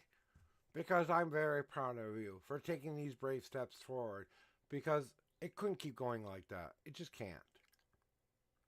No one should live in that kind of a mode. You know? So, Sunny, what is the question? What are your numbers? Okay, 2 and 23 messages to me, please. Okay, you just want your messages from your guides. Okay, gotcha, Sunny. Here we go. Let me start that cleanse. That was 2 shuffles and 23rd card. Okay. Okay, 2 shuffles. 1, 2. I feel low. Okay. And you wanted 22, 23 cards. So 1, 2, 3, 4, 5, 6, 7, 8, 9, 10, 11, 12, 13, 14, 15, 16, 17, 18, 19, 20, 1, 2, and the 23rd card is.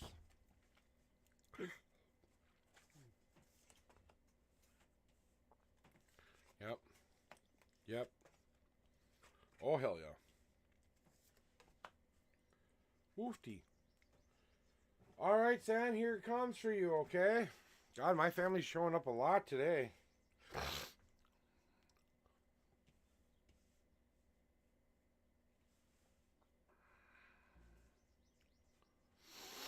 All right. Yeah. This portion of the journey is being provided by the universe for you, though, because you're going through this rough patch, so you have the catalyst you need to ignite the future. You know it. You've understood this for a while, that nothing comes out without some work in it, right? We all know that we've got to put in some of the work in order to get the things that we want out of life. The gods cannot come down here, hop in our body, and live our lives for us. That wouldn't be our lives. That would be our gods trying to live a human life, okay? They tried that once. It didn't work, all right? So, now that they're ethereal beings instead of, actual beings, they have been providing you the catalyst you need so that you can use it to kick yourself in the ass and ignite your own fucking power again and relight those candles and retake back in that energy you need. Your battery has to be refilled too, Sen. And that's why I was telling you a couple days ago it was kind of time to kind of take a personal day just for you to just kind of come back into calm, cool, collective and stuff like that. And I bet you felt a little bit better after you kind of brought your back down self back into center and grounding. You opened yourself up to the universe and you heard what they had to tell you. And then you are using this ignition to start that forge up so that you can start to temper yourself into a shape you want yourself to be. Right? That's what temper is all about. What do we do when we take out a hot piece of metal out of the forge? Because that metal is your soul. And you take out your soul and you try to bang on your soul and your life and shape it into what you need for it at this moment. Are you trying to build a sword to protect you from harm? Are you trying to get a shield to defend you from harm? Are you trying to find yourself emptying out the harm that was done to you so you can put new good things into yourself like a cup? Or are you like the fan who has to learn how to give into the ebbs and flows of the universe and try to just glide on the wind and allow the ebbs and flows to take you where they're going to take you? But you know you have control over that situation, so you just got to make that fan so you can control the fire that's right in front of you.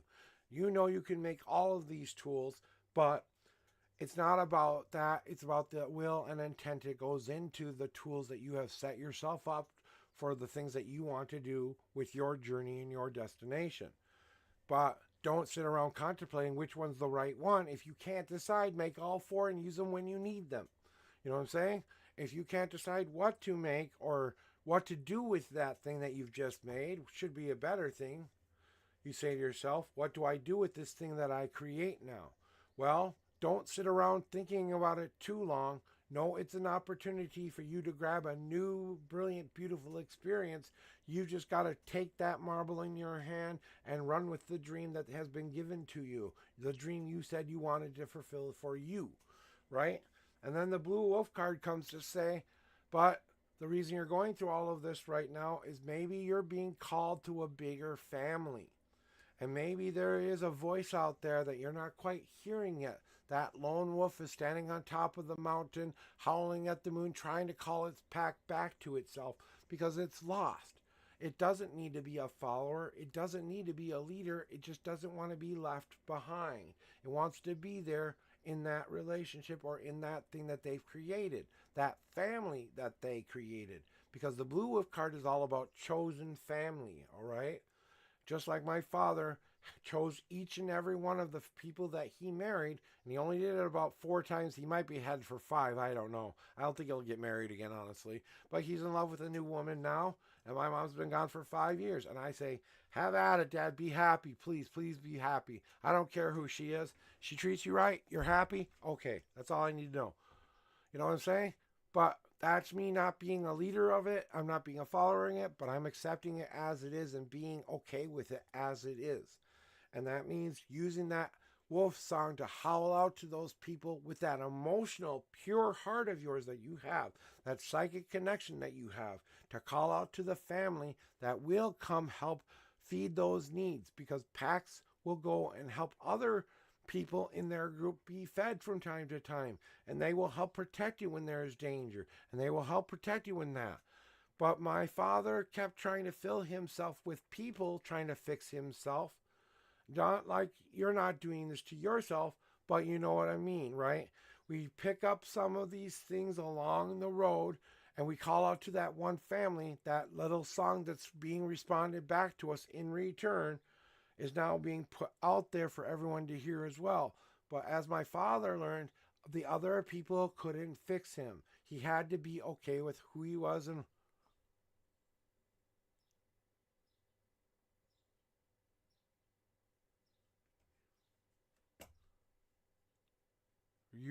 do you or anyone who reads cards has fingernails, tattoos on their fingers? When you spoke about your dad, I saw this. Or when I talk about your dad, you saw that. But when I talk about my father, and he doesn't have tattoos on his fingers, but I do understand that some people will. Yeah, it's a lot of fires, right? But we have to pay attention to the fire that's in front of us. Those older fires have burned out and gone away now. We have to pay attention to the fire that's right in front of us, the family that's right in front of us. not trying to fix ourselves through family, trying to fix ourselves through self, and letting family support us along the way is what we should be doing. And a lot of us don't do that. Sometimes we let their burdens become our burdens and their responsibilities become our responsibilities when we never had to do that in the first place. We chose to do that because they were family, you know? And all this that your guides are trying to tell you is it's your chosen family. It's your chosen time. Now is the time to build that for yourself, whatever that may mean. And if you have a father figure in your life that's not me, who can give you some solid advice about all of this, I definitely recommend you going talking to that person today. So there we are with your reading today.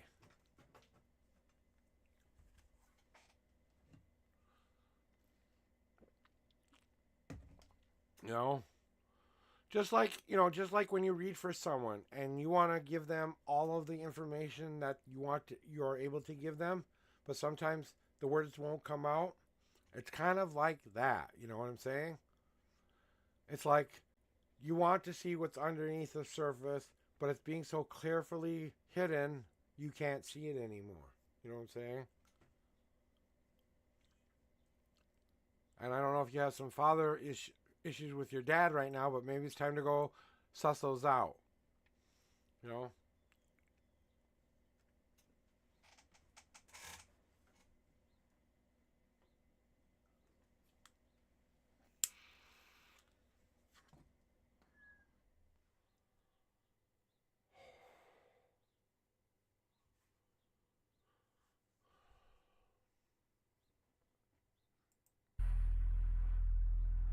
You'll always be my one true love.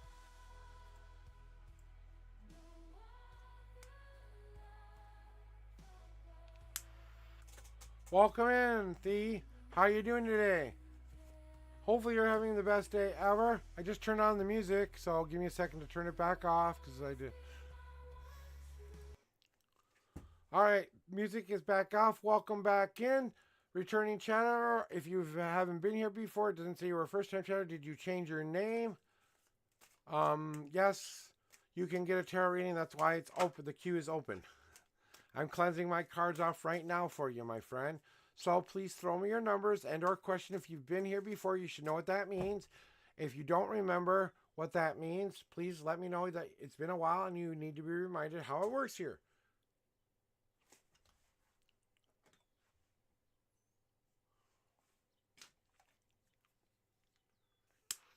And it should be in my pinned message when you guys pop in. So here is what you need to hear. I just need you to tell me 1 through 10 how many times you want me to shuffle the deck. Then I need you to pick another number 1 through 52. That's where the answers will be in your deck. Those are the only 2 numbers I need, okay? Everything else I will tell you as we go along. Now, if you have a question you want me to answer, please put it in chat as simply as possible so that I can understand it. Other than that, just say general, and I'll tell you what the cards need to tell you. Other than that.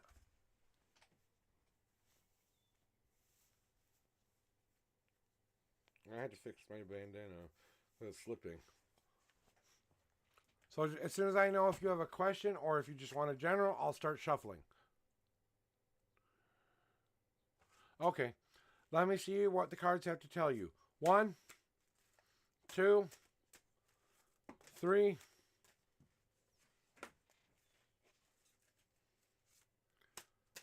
and 4. You have a 2 God card message. I'll let you know what that means after your general reading and your question.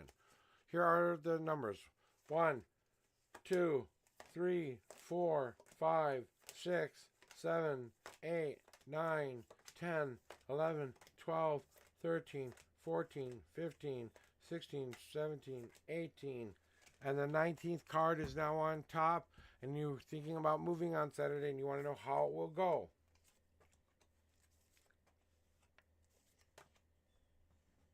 Okay, here's what we need to know today, okay? First, the thing that how it will go is you'll start to see your world in a new, different way. You're moving from one place to a new place, so how will it go? It will open up a brand new world to you, and you will be seeing the world in a new, different way by the time you're done moving all the boxes in and sitting on the couch going, I'm tired as hell. We did all of this today. Whoo hoo. You know what I'm saying? Or if you have movers coming and bringing all of your stuff, as soon as that last little box crosses the threshold of that new home, you'll start to see things in a brilliantly beautiful new way. So when you do that on Saturday, I want you to look around at what you're about to move into and really see what it is your world is going to look like right now. Because you're going to see things for how they actually are and actually see things in a new, different light for a change. You're also going to be seeing more of your own potential be rising up within you. More of the potential that you've been holding back because you just didn't feel like you had the opportunity and or space and or permission to do what you wanted to do where you were living. Now we're moving out of that place. We are forming those new buds on that tree and taking in life as it is being presented to us. We have to find that positive light to grow and open up our leaves just a little bit more. We have to take in those emotional moments of leaving the old behind and coming into a new, opening that leaf a little bit more. And we allow the wind to do the rest of the work by blowing us the rest of the way open as we let the last bits of doubts and fears kind of come and blow away from us. So a lot of those doubts and fears that you've been having are going to be quelled, and your anxiety is going to drop a lot lower because now you won't be in that environment that's causing you the anxiety. It's going to take about a week for an adjustment, but once you've adjusted, you're going to be fine because basically you've been providing what you need to ignite the kind of a path you're ready to ignite, right? So as you were moving on Saturday, everything that happened before the day, the reason you're moving, everything that you're happening before the day of your moving is like the back of a matchstick, you know, where you have that little rough patch on the back of a matchstick box and you have to pick up the wood tipped igniter and strike it against it in order to get the flame to start to go. Well, that's what we need to don't know what we need to do. We're using that catalyst of I don't want to feel alone anymore, but now I have to be okay with being by myself, but that doesn't mean I have to be alone, right? I'm using this as my catalyst to ignite the future I do want. The example of my life I didn't want is before the move. The example of what you want your life to be is when you are moving and when you are ready to examine that life and own that life. This is all being provided to you so you never have to go through this lesson ever again. Well, that's why you're going through what you're going through, so that this will be the last time you will have to go through something like this, right? It's the lesson we have to learn. We're taking on new, different experiences, but we have to leave our old bad patterns behind. Like we're going to school, they're trying to teach us how to live the most positive life we can live. So they've been trying to guide you, showing you that this is going to be the opportunity you need. You have to start looking at it and appreciating it for what it really is. Really look around at what you're about to have. Freedom. Okay, freedom number one, freedom from the old situation. New places, new friends to make, new exciting adventures to go on. Now I'm going to be exploring my world and finding what is right for me. How I go explore that world, I come back and I've used that as my catalyst to ignite the future I've been waiting to ignite. Moving in is you igniting that future. Now you have to start to live that future. You know what I'm saying?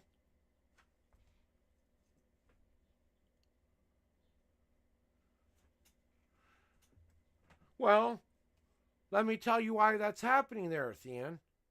You want to know why it keeps happening?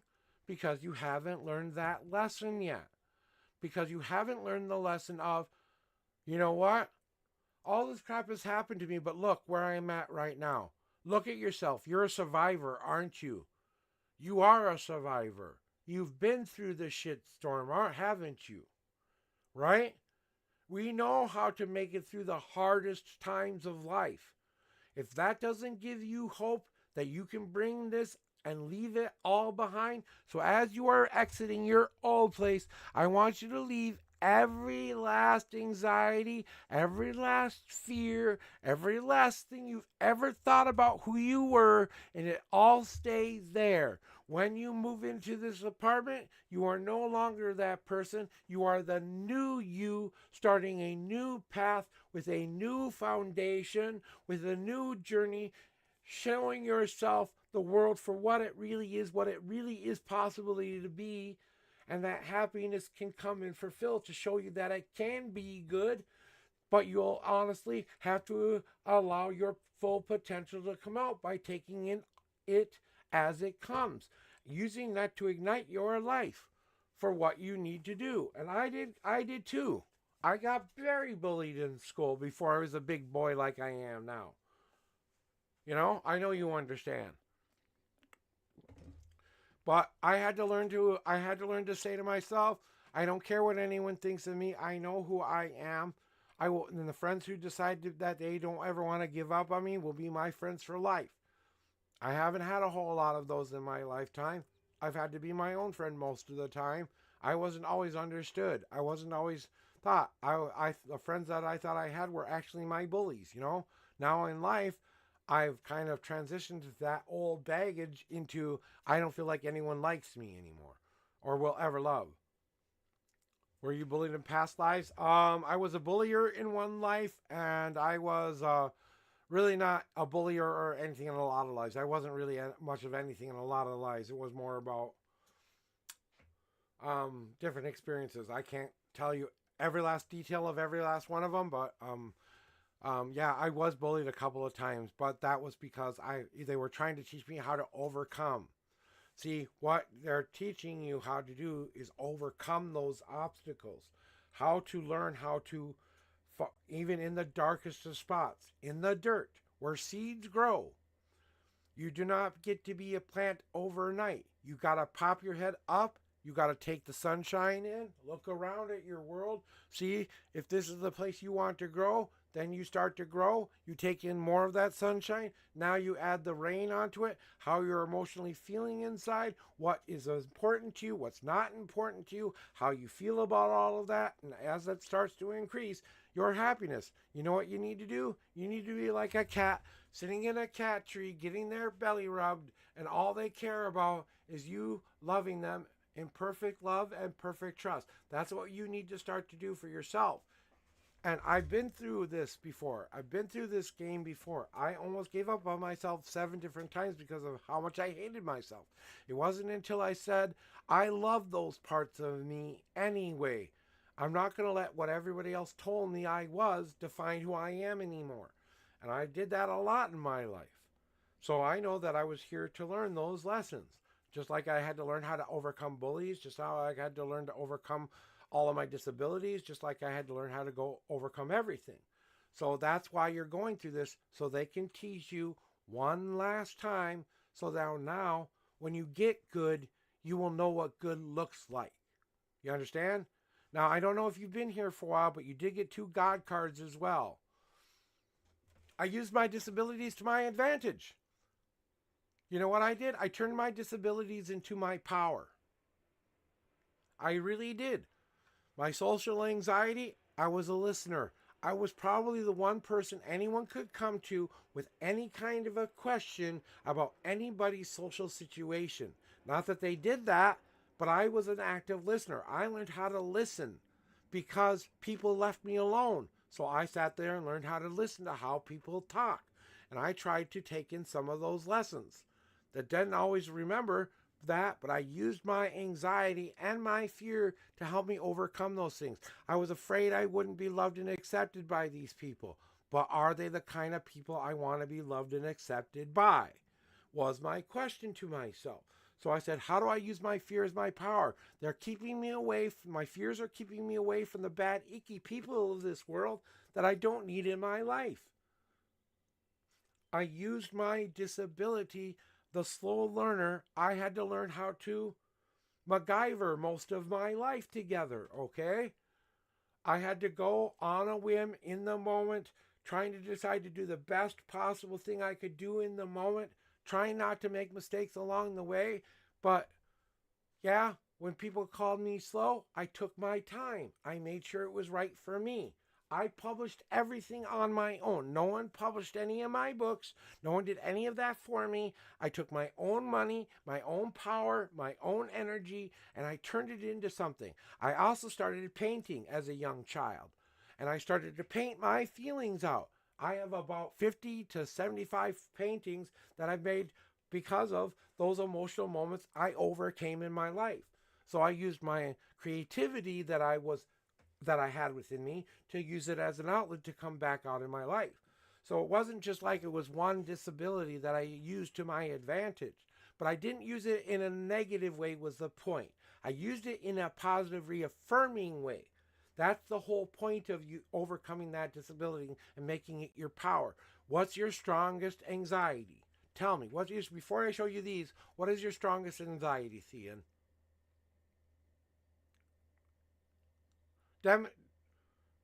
Demons. Okay. Can we please take the D word off of the table? You know what demons are? They're very angry spirits who've been here way too long, who don't know they're human anymore, and acting out of pure, unadulterated emotion. That's all a demon is. A demon can only affect you if you let it affect you. If you have a higher power who is stronger than that demon, if you have a self-confidence about yourself, then that energy can never, ever hurt you. I don't care how depressed I was. It wasn't because I was being attacked by demons. They were the demons of my head, but they weren't demons like as an, oh, oogity boogity kind of a deal. You know? I've tried to commit suicide 7 different times, see? So your strongest fear is about you and your mom dying, right? So right now, imagine that has happened. And what does that mean for your life? Imagine your mom dies, because you know it's going to happen one day. But don't imagine it in a negative way. Try to see her life being a happy ending. Now, use your anxieties to think about the positive side of that and let that run through your head instead of the negative things run through your head. Now you're putting positive reinforcing things into your head instead of negative things into your head. Now worrying about yourself, right? Well, you can only do what you can do. You make the best possible choice with the choices that are being presented to you. You find out what works, what doesn't work. And what if you do die, right? What if you do die?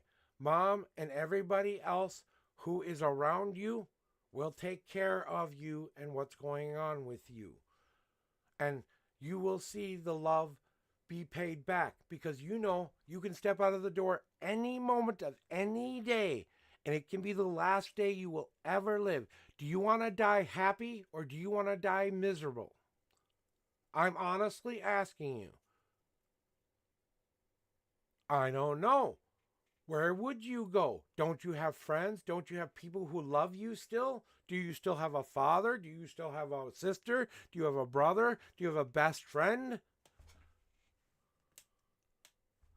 And if you can't take care of yourself, then find someone who can take care of you. Yeah. And I'm 50 years old.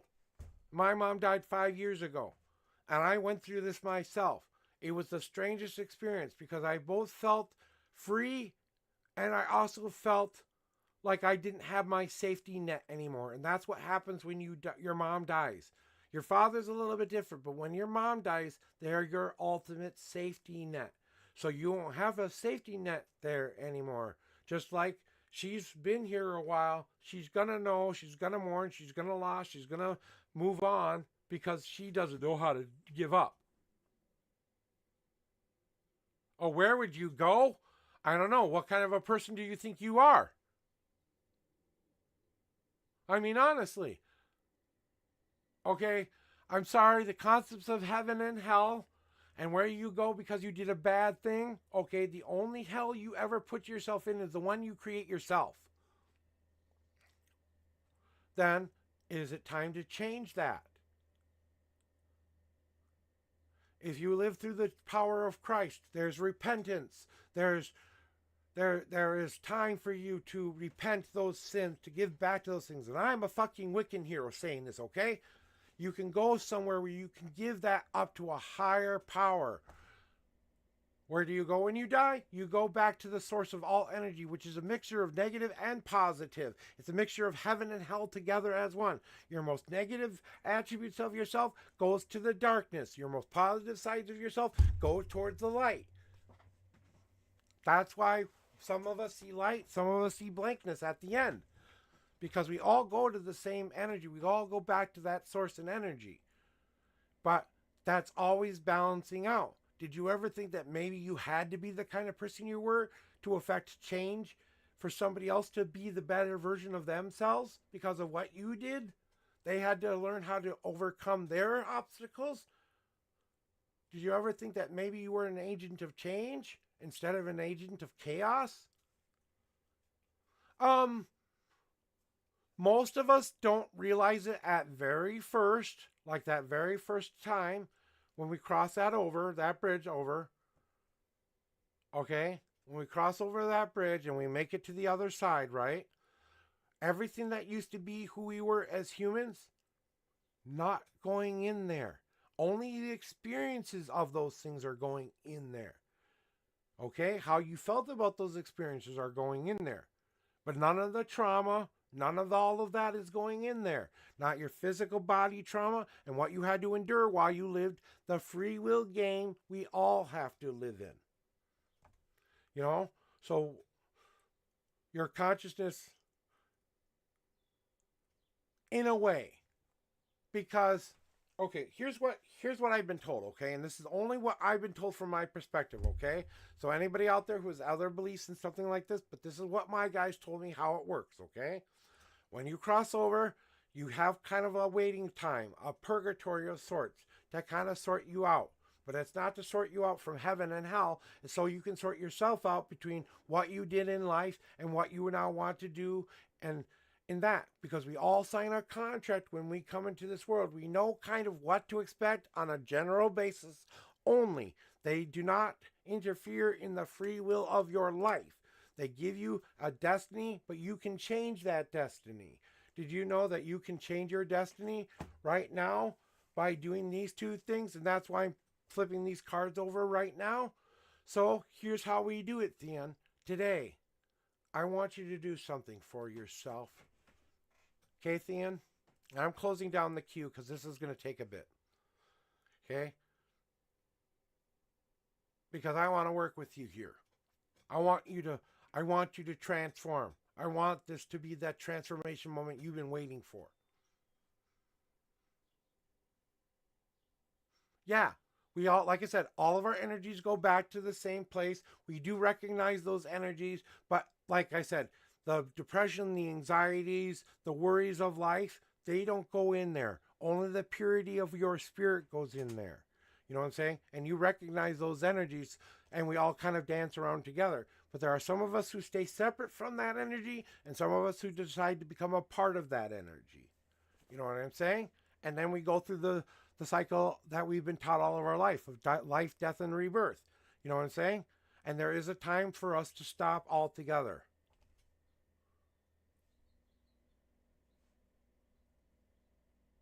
You would only answer to the questions you pose to yourself, your unfinished business. The only way you get stuck here on Earth is if you die thinking you could have done more and regretting everything you did and not trying to fix it and not trying to improve your life. That's when people get stuck, okay?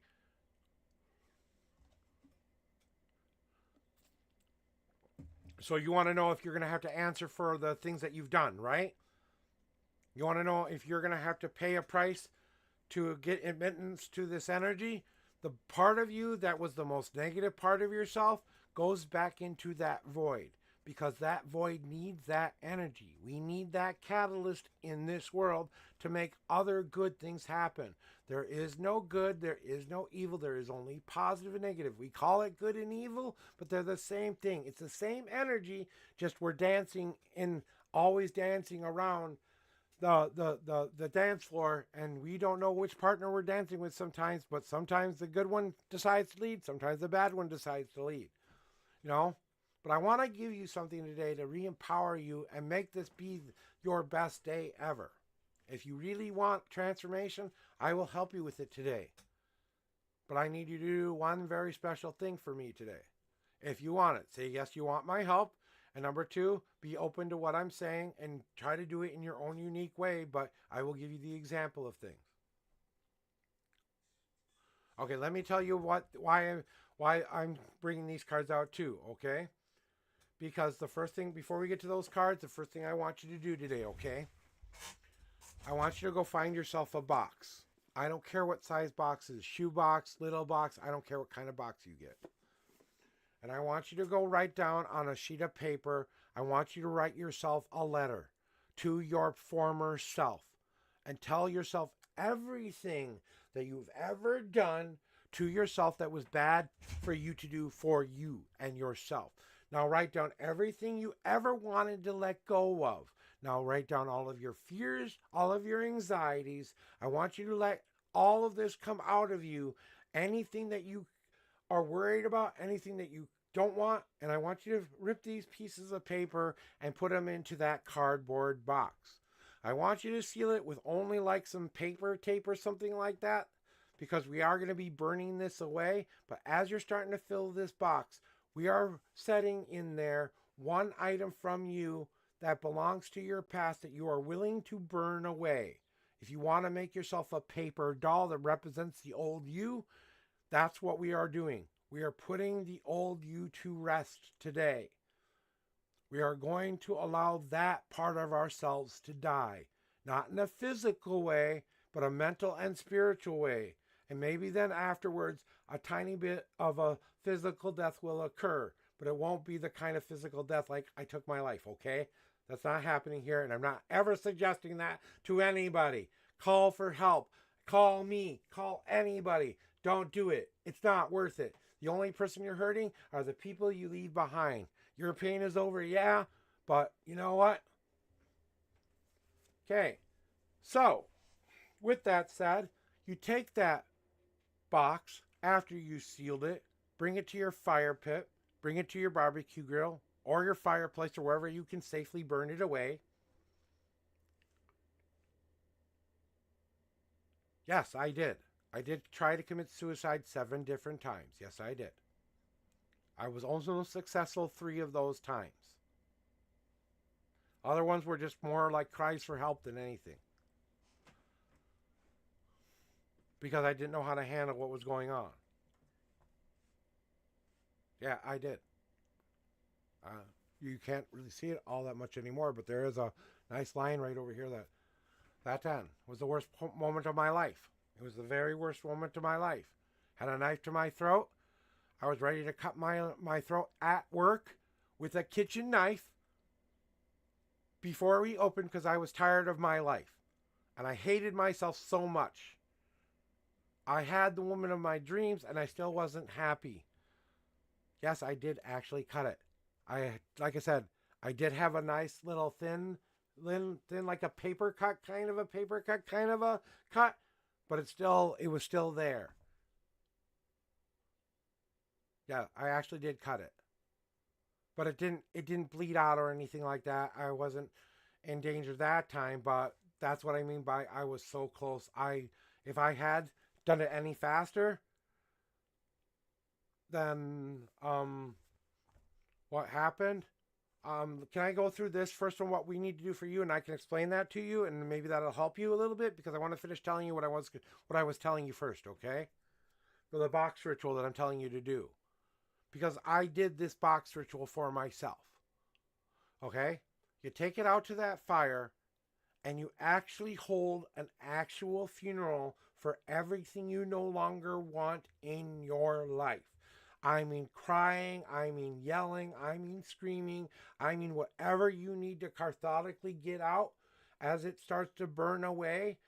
Let it all out. Whatever emotion comes to you, happy, sad, I don't care what it is.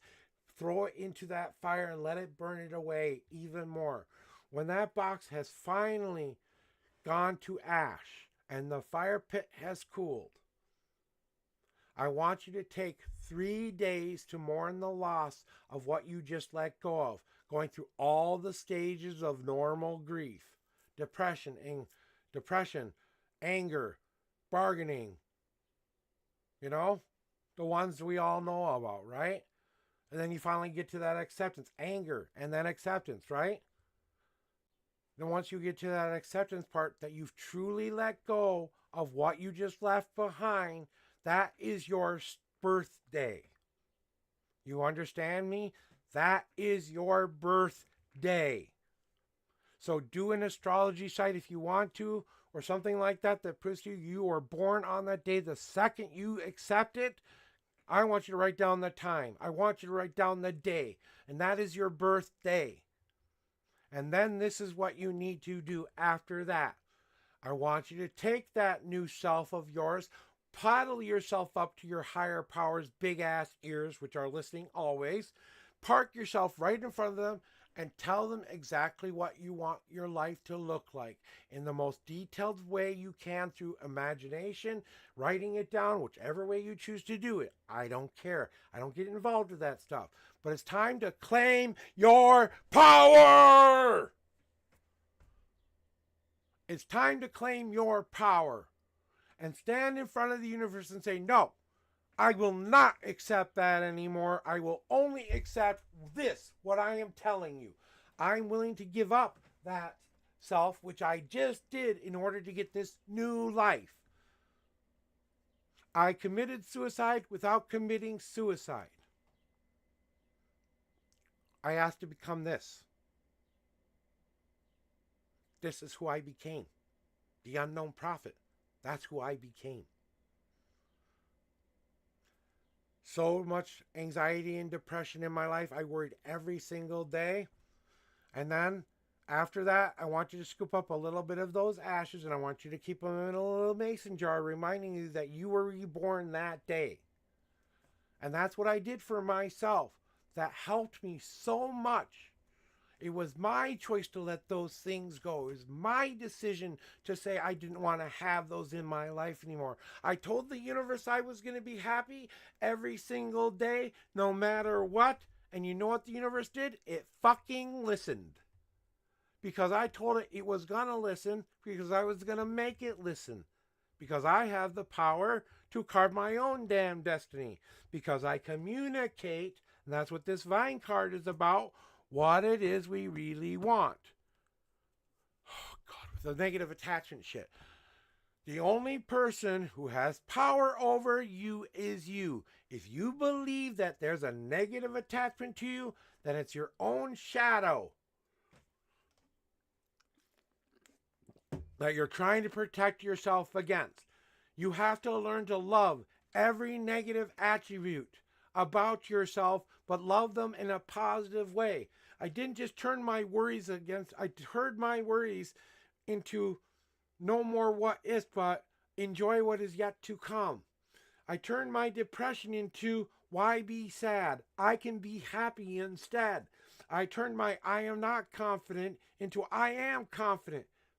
I couldn't speak. I didn't know how to talk. I didn't know how to get up in front of people. I don't know how to deal with social situations because my brain's broken like that. I take a medication that helps with it, but it doesn't always help, always.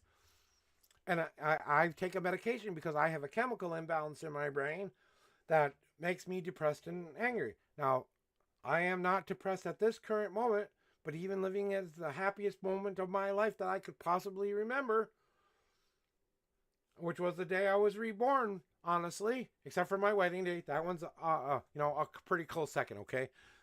I mean, that one's first. That one's first. I didn't say it. I was working for Taco Bell. Okay, now let me explain the situation to you, okay? Here's what happened at that knife situation, okay? I'm closing the queue down. I'm taking you off the list. We're going to continue talking. I'm just not going to keep you on the queue anymore. Okay? So I'm going to tell you what happened, okay? I'm going to tell you that was the 6th time at that point. That would have been my 6th attempt, okay?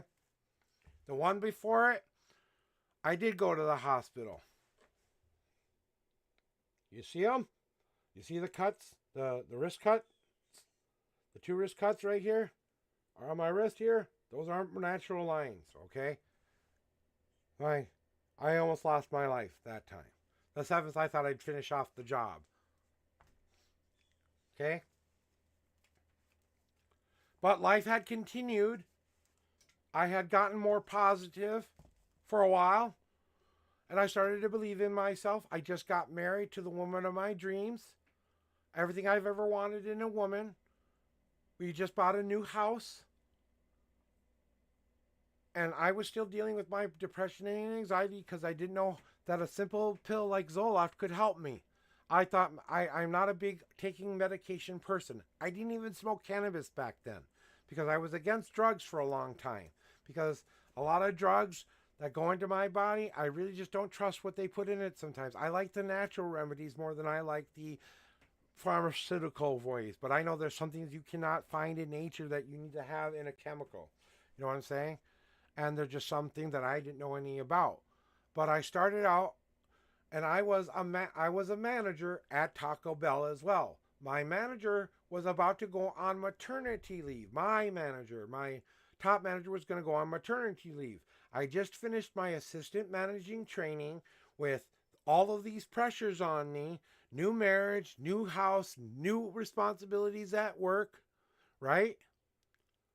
And along with my undiagnosed anxiety and depression, along with those worry warp moments that I had, where I constantly worried about everything, I let my anxieties drive me to that point because I went in and I started working practically 24 hours a day. I would work 18 to 12 hours a day because I was so worried that it would fail because I was responsible for an entire store that I wasn't ready to pick up yet. I was only ready to pick up an assistant managing position. I had taken off a bigger bite of the cookie than I could handle, okay? And it was crumbling in my mouth, and I didn't know how to handle it all. So I overworked, I overdid, I did everything in my power to try to make sure it was running correctly. I cared more about that job than I cared about myself. And one day I just realized, why do I have to keep living like this in this hell for this long? Because I did it for 4 months before I decided I didn't want any more to do with it, right? And then I snapped. I just snapped. I was done with it. I just said, fuck this shit, and took the knife and went real quick. And I'm lucky. I'm very, very lucky I didn't hit an artery. I'm very, very lucky I didn't pinch an artery. But I did it, and it was the last time I ever took anything to my throat, that's for sure. The last and final time was the ultimate cry for help. But my mom had just told me that she had something wrong with her heart. I was even more depressed than I was when I did that suicide attempt. I was even more depressed, but I just still decided not to try to actively make a plan for it. You know what I'm saying? How old was I when that happened? About 30-ish, around my 30s, in my 30s. 25 to 30-ish, around there. And, you know, I let those pressures get to me. You know what I'm saying? I let those pressures really get to me, and I let them all bottle up. That was more of a situational suicide kind of a deal. I was tired of overworking myself. We had, like I said, new responsibilities, new marriage, new house, new everything. And you know what we ended up doing? We ended up letting the house go, going to a cheaper place that we could easily afford, and not worrying about money for a while, because we both had pretty good paying jobs at the time. But then my wife suddenly lost her job to a clerical error, I will call it, because I think it was. They were looking for a reason to get rid of her. That's all I gotta say, all right? Just because she's outspoken and does a lot of things with the union and stuff like that, they didn't want her around and stuff like that, okay? So they tried to get rid of her with what they took the easiest way out. She turned in a card that didn't belong to her. Why am I reopening this? But, and she thought it was her card. She was trying to fill her card, but didn't know it was the other card she was meaning to turn in. So they took that as theft. And she lost her job because of it. So she was trying to do the right thing. She was about to do the right thing, but she left it in her pocket. She just forgot it and didn't turn it in. Yeah, well, like I said, I took on way more responsibility than I was ready for, and the pressure and the anxieties only increased in that moment. And it was like a champagne bottle kind of a moment. I just popped and didn't even make a plan of that. That was an instantaneous, I'm done with this shit moment for me. You know what I'm saying? There was no plan. There was no going into work that day. I was not thinking that way. I was not feeling that way. But by the time I started to open, now take into account, I'd been going into work early, 3.5 hours earlier than it opened, to make sure I got all the right paperwork done so that when I opened, I didn't have to worry about making food and getting it all ready, because I had a lot of employees not show up for work after a while after I took over.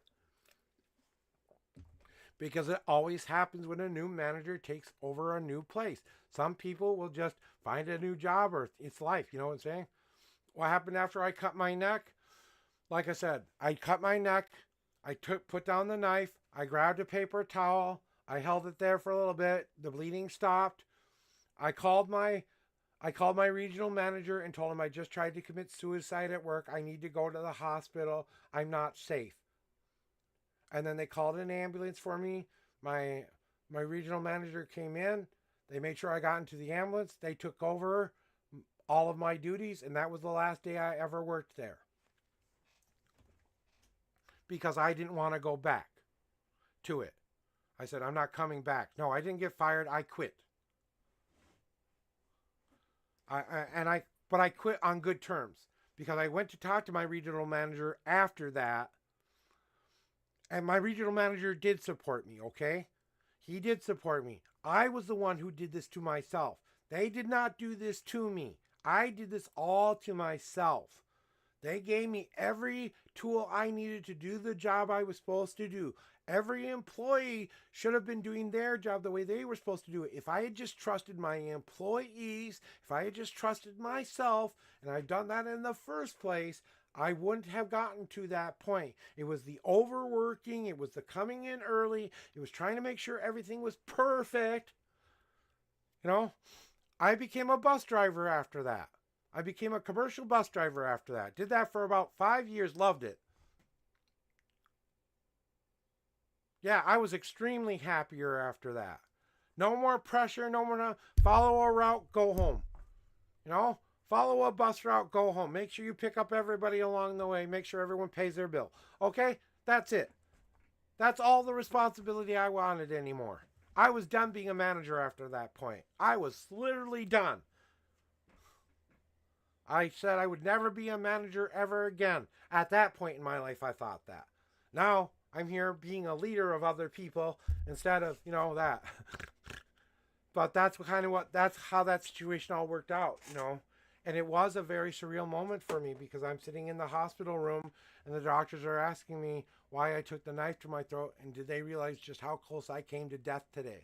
You know what I'm saying? It wasn't about the customers. It wasn't about the employees. It was about my own insecurities, my own anxieties and fears that got me in the end. That's what really destroyed me. Not any of that other stuff. All that other stuff is just a part of free will game time we all play here. You know what I'm saying, Thean? And I've had people who have left me in my life because of my attitude or the way I go about doing things or say things or give things to people, and it was never about the complaining of the food. I loved to help customers. I was a customer service guy. I wanted to be the kind of guy who helped people get what they wanted. I wanted to be the kind of manager that I saw in my head. But the reality and the fantasy did not mix. They did not mix well at all. The fantasy was I could do this. The reality was I was way in a fish out of water there. I should not have taken that responsibility onto myself. I said, no, I don't think I could handle that right now. I just got out of training. I think you need to find somebody else to run the store until I'm ready, because I still need some help here. I did not catch everything during those classes. I am not a book learner. I am a show me how you do it learner. They had a lot of book reading to do. I'm not a book learner. Show me how to do it and I can do it. because that's how my brain learns how to process the information I can handle. I'm a very show me how it works kind of a deal. You show me how it works, that will stick in my mind better than the read it from a book thingy, you know? And I had to learn to use that to my advantage too, because now my imagination gets to be as wild and crazy as I want to be, which came up with really creative ideas on how to get out of the shitstorm of my life that was my shitstorm before I decided to do what I'm telling you to do. You know what I'm saying? I did this consciously. I made a conscious choice at 45 years old to say, I will not keep doing this to myself anymore. I said, I will not give in to my depression. I will not give in to my anxiety. I will no longer have that life. That life is done, gone. I got married 18 years ago. We're about to have our 19th year anniversary in 11 days. So I'm going to be 19 years ago. I got married 19 years ago.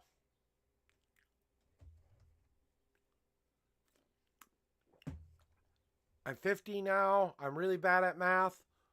So figure it out, okay? Because I am really bad at math.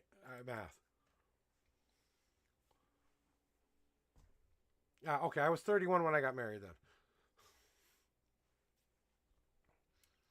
So, you know, we met back in 2005. I was doing the Taco Bell thing. I was doing taco. Yeah, I was a really big mess, honestly. I was a really, really, really big mess, honestly. Going into grade school, I was bullied. Okay, you want to hear my whole story and what I've made it through? And I want to show you that you can overcome. You want to hear my story? You really want to hear it? I'll tell you. I'll give you it. I'm not going to give you every dirty detail, but I'm going to give you the most of it. Want it? Here it comes, whether you want it or not. So, at the age of 8 years old, the very first thing I remember doing when I was a young boy, the very first memory I have at 5 was me trying to run away from home after a year after my mother and father had divorced. 1 year after my mother and father had divorced, I decided I wanted to run away from home, but I wasn't allowed to cross the street, so I didn't. That was my first memory ever in life. My second memory ever in life was the experience I had from the age of 6.5 to about 8. I was physically abused by a babysitter for about a year and a half who told me it was a game we were playing, and I thought it was a game. I always kind of thought something was wrong with it, but being the little boy, I didn't know all the rules yet, so I played the game. I saw other kids who had to be hurt in order to play this game, so sometimes, even at that young age, I tried to be the one in the icky situation more than they were. We were forced to watch one another. That's what got her going, okay? But it wasn't just any one. She had to have it done through a closet door, and she had to have another child in there watching her do it. So some things must have been really screwed uply done to her as well, okay? But after that, I went to school. I got the good touch, bad touch speech. I told my teacher, never had to go back there again. But it broke me inside, so what happened to me is my second experience in life was having the dream that defined my destiny. Okay? I ran away from home for the second time, this time as an 8-year-old boy running through the cornfields of Corcoran, Minnesota, up to where was a willow tree in the far off distance on top of a hill that we had. It was like a sledding hill we used to use. Very small hill, very fun from time to time, but it was just your basic small sledding hill. It's where the farmers' land and our trailer court was more in the valley, and their farms were more on top of the valley, okay? And I went towards that willow tree because something was calling me to it. I was following a song that I heard in the reeds. This is when my psychic stuff starts to awaken in me, okay? So I start to hear a song playing in the cornfields, and I'm following the song up there while I'm tearing through about a row of corn, which I had to work a full summer at a farmer's farm for because I felt bad for destroying corn. He made me work 5 days and told me to go home. But I got to that willow tree, and as I laid down underneath that willow tree, I had the dream that changed my life. A dream that told me all about the person I would become. the kind of person who would be a leader, who would give good advice, who would be like that old sage wise person who would give that kind of good advice. I thought maybe a teacher. I thought maybe something like that at first. And I would be living the best, happiest life I had ever lived. You know what I'm saying? I would not be the little boy I was now. I would be something completely different. I can't go into every detail with that dream. Just know that dream, I took that as gospel. I took that as my fucking gospel. My Bible was that dream. Because I woke up after that dream, and as I'm waking up, not only do I have the willow tree telling me something, I have about 5 or 6 actual real live bunny rabbits, little tiny baby ones at that, all snuggling up next to me the entire time as I'm waking up. And they stood there for about a full 3 minutes before they all scampered away. So I'm waking up to bunnies being all around me, underneath a willow tree, hearing a willow tree tell me the most important phrase I ever heard as an 8-year-old boy. Okay? The willow tree said to me, sway in the wind, it's gonna be okay, it's gonna be okay. Sway in the wind, it's gonna be okay, it's gonna be okay. That was my mantra for 18 years. It's gonna be okay. That brings us up to 18. Now, during my years as a young boy, I was bullied as a kid. I'm a special needs person. I learn at a slower rate. I have social and anxiety, mental disabilities that don't always let me pick up on the right kind of cues for social interactions.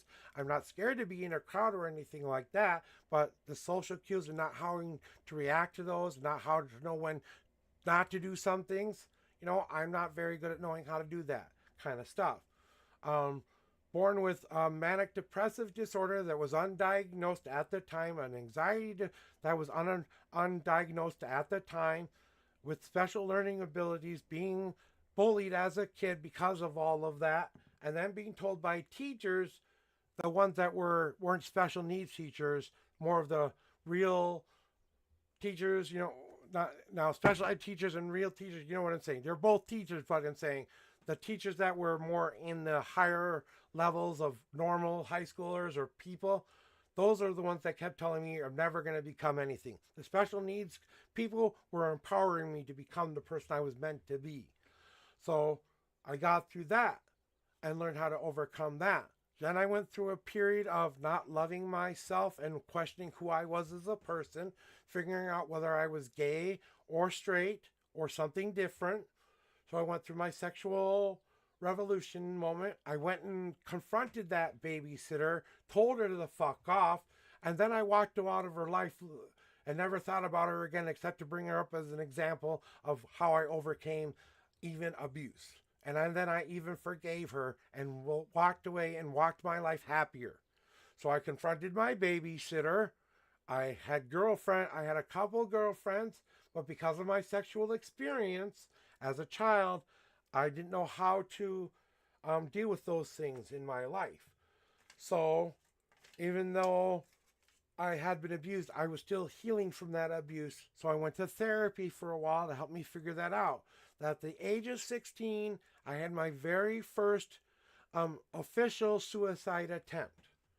My mind had broken so badly that I had split personality disorder from about the age of 16 on to about half of the school year of multiple personality disorder. My brain had broken itself up into much easier ways of digesting the pain and heartbreak that I'd grown up in. I grew up without a father who was not there for me up until the age of about 30. Okay? An alcoholic mother, even though she didn't do it to a lot. When she did it, I was the one who had to raise little brother. I was the one who had to cook meals. I was the one who had to be more responsible. I was the one who had to take it when mama was too tired and drunk to make food for us. Who made food? The oldest did. I was the oldest. I took a lot of responsibilities on myself I didn't need to take. All right? Then, that's what drove me to that crisis. My brain broke. I still can't remember the 6 months I was in there to this day, even though I've had hypnotherapy and a bunch of other kinds of therapy to understand what happened there, my brain has already worked it out, and it doesn't even register in me anymore. But it happened. I was told I was a very, very, very weird thing. I'm taking off the hat here for a second too, because we're just talking, right? And then I get to high school, where things start to get a little bit more positive.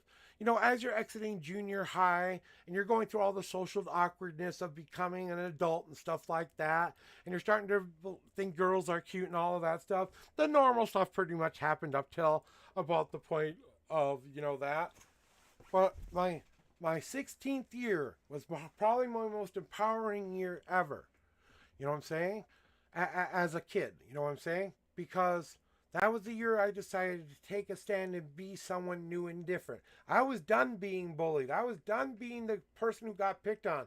So I walked in that high school in a leather jacket with looking as tough as I could look and acting that way too, because I had spent all summer around bikers and stuff like that to know how they act. So when I walked into school, I would know how not to get bullied anymore. They gave me advice. I went and talked to bikers as a 16-year-old boy at the Harley Davidson bar somewhere in Minneapolis when they used to have something like that back then. And I talked to actual bikers about what it meant to overcome those kind of obstacles. I went and sought people who were smarter than me. Now we fast forward to about my 18th year, okay, my 17th to 18th year, right? And I took a very special class we had at my school called Positive Direction. A man named Gary Dovell was doing a new experimental class on how to help people who were in the situation I was in learn about other people's lives and experiences. He wanted to show people that we were connected together as one and that we could overcome the most difficult parts of our life by doing 3 simple things.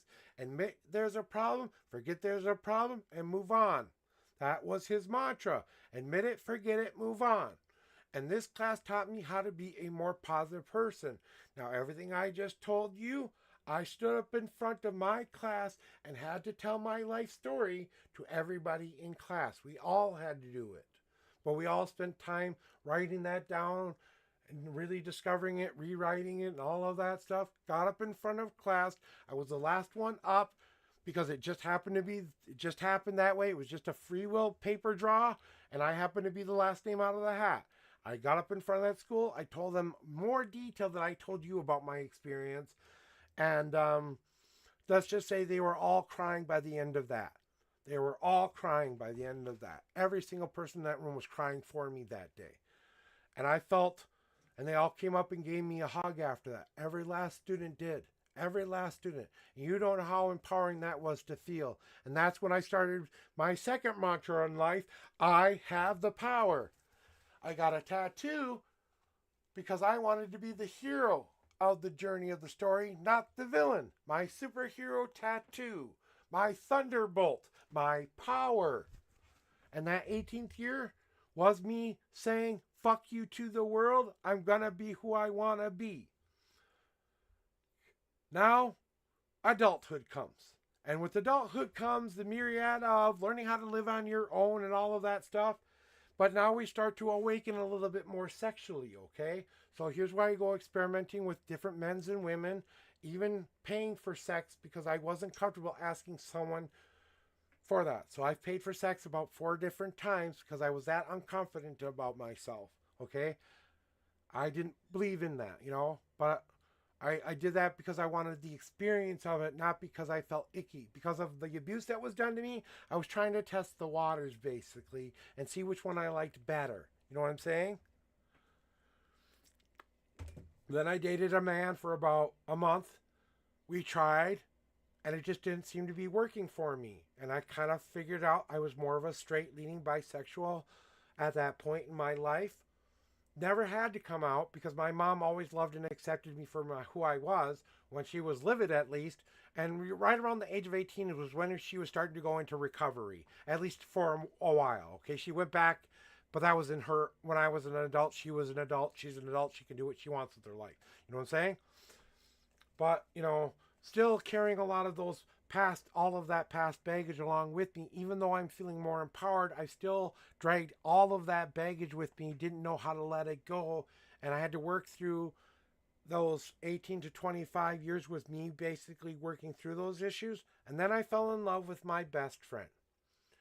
I fell in love with a girl who I really, really thought was a beautiful woman on the outside, but turns out she wasn't so beautiful on the inside. I had the rose-colored glasses covering me. It was my first time ever. I thought she was the girl I saw in a dream. So I took that as my sign. I should believe that this is the one. I wasted 7 years of my life trying to change every last thing about myself because I didn't know who I was in order to be the kind of man she would want. So I wasted a lot of time, and all this time I was trying to still be her best friend and give her dating advice on other guys and what not to go do anymore. I even asked her if she would want to be my girlfriend, but she could not ever see me in that light, ever. So that broke my heart pretty bad when that all ended, and it batted in a pretty icky way, okay? One drunken night, and that's all I'm going to say about it, right? While this is going on, this is where I start to think about suicide again, okay? The other time that happened was more of a cry of, do you have ads, Thean?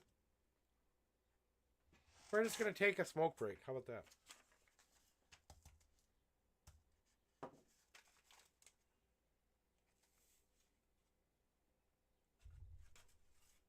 Okay, good. So basically, at that point, from when I was about 25 to about the year before I met my wife, that's when we had that relationship for that 7 years. Yeah, there's an ad. Let me know if you're back from the ad. Are you still here, Thee? Are you still here?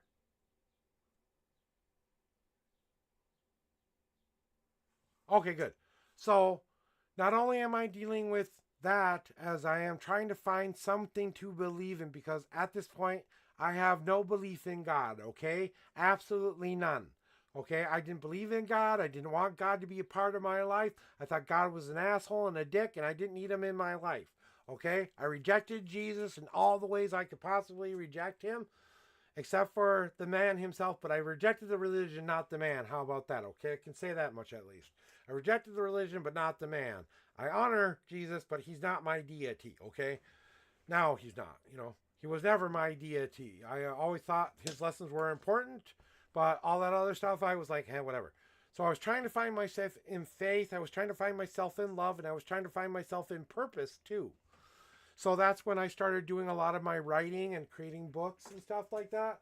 I wrote 2 books in 2011. One was a story about God becoming human, and I wrote another one which was basically a poetry book about how the rose-colored glasses of love poems I wrote to that one girl, and also some feelings of my good thoughts about my past. I wrote a darker one that never got published. Okay? And then I wrote this book too. Okay? When I was 18 years old, I also changed my name from one name to another. This was my book that I self-published myself. It was my life story up to that point. Now, I didn't put the abuse in here, and I didn't put some of the other details in here because I didn't want to share that with the world. Now I do, because now I understand I need to share that with the world. So I wrote 3 books. Okay? I painted about 50 paintings in respect. I'm pretty much an impressionist with I like to think about what something means to me and draw my feelings out. I know there's a word for it, but I can't think of it right now because I've got old fart brain and I'm a little cooked, So, but at that point was the time of my exploring who I was as a person and something like that. That's what I'm saying. That's what happened in my 20s. It was about exploring who I was as a person, trying to find out what I wanted to do as far as career. I tried to join the Army. I had a back accident at work that prevented me from joining the Army or Navy. I wanted to go and be a man of service that way. That wasn't going to work. I couldn't go and be the soldier because of my back injury. It was just too much of a risk. So then I went and I did more of the physical labor jobs, like bike building and the back end dragging the big items out for people. I worked at Toys R Us and stuff. I was just basically I was a little bit late getting to the oven in time. I was trying to catch the pizza before it fell out on the ground. The oil spilled on the ground, and guess who went right along with it? And then I injured my back at work. The whole surgery and everything was paid. It was workers' comp completely. I don't get any other benefits from it to this day, but at least my surgery was paid for, and for about for a majority of my life, that back surgery really did work. Now I'm getting older. It's starting to hurt a lot more again. So, but that's normal aging. Okay. So now we get to that point where I was in love with that girl, and so yeah, I slipped. I went, oops. It was a real Larry, Curly, and Moe moment. It was the Three Stooges kind of a moment. If you'd been walking by at that moment, you would have thought it was a comical event. I swear to you. It was like all over. I slipped 3 discs in my back that day. I fell straight on my back. They said I was lucky I laid straight on my back because all I had to correct was moving them back into place and adding another new spacer in between. And that's all that they had to do to my back to correct it. Then I went to physical therapy for a year. Then I went to chiropractor for another year. And then my back finally stabilized enough for me to be able to do some of the physical jobs that I did. That's why I'm so big now, because I did a lot of physically lifting jobs and built up that muscle. Of course, I built up the belly right along with it because I overate my feelings too. So, and then after that, is when I entered the part of my life where I start to rebuild myself and start to believe in Wicca and become a witch and a priest, become a minister. I started delving into faith. I made up my own religion. That's what Unison was about. But Unison transformed me into the Wiccan faith, where I picked up a book called Solitary Witchcraft. I started studying witchcraft and started living the pagan lifestyle of as close to the earth as possible, helping people along the way, trying to fix and correct our own lives while we are still here in this world. And then we let the whatever happens after this world happen after this world. We don't concern ourselves with what happens after. We all believe we're going to the same place at the end of it all. And we have 2 gods instead of 1 God. And I liked that. I liked having a mother and a father God. I liked having a dual system. And then I believed in magic, and I believed in all of that stuff, and I believed in empowerment and stuff like that, along with the psychic shit that kept coming in all the damn time. I accurately predicted 3 major events before they happened, and he even tried to warn someone about the most major event that happened here in America recently. I don't like saying it out loud, but I did try to help and try to say that someone was going to attack the Twin Towers a full week beforehand, but no one would believe me. No one. And then a week later, I was expecting the FBI to show up on my doorstep saying, "How did you know?" I still think they're listening. I predicted 9/11. And I predicted COVID. Predicted COVID, predicted 9/11, and then the Gulf War, and predicted how it was going to end when I was a younger boy. Those are the only 3 future predictions that I've really made that have come true. And then I started to find myself. I went and I found a group called the Coven of the Standing Stones, which is a very intuitional coven. They teach from the heart. They don't write things down on paper. So that fit really good within my wheelhouse. It was about experiencing and living in through the moments, living in the elements, living with the elements, learning how to manifest change, learning how to manifest how spells actually work and what they actually are. They're just big ass prayers we say to our gods. We just do it in a lot more theatrical way, okay? I so dubbed this the spell that will refresh me, okay? You get the point. Started studying Wicca and started learning about my spiritual gifts and learning how to use them, and that's when things started getting a lot more easier for me.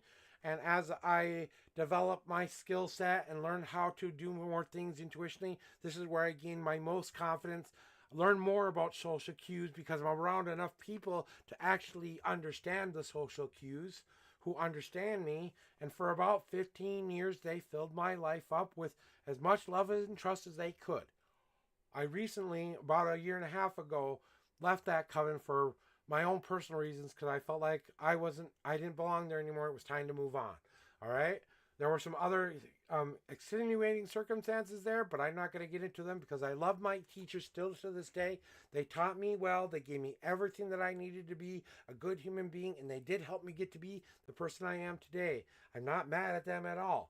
I just want to give them the biggest hug and tell them I love them all the time. That's all I ever say. All I want to do is give you both a big hug and tell you how much I love you. That's it. Now, that's all we were ever have to say. I thought I did some things. And then, I made my fair share of mistakes along the way.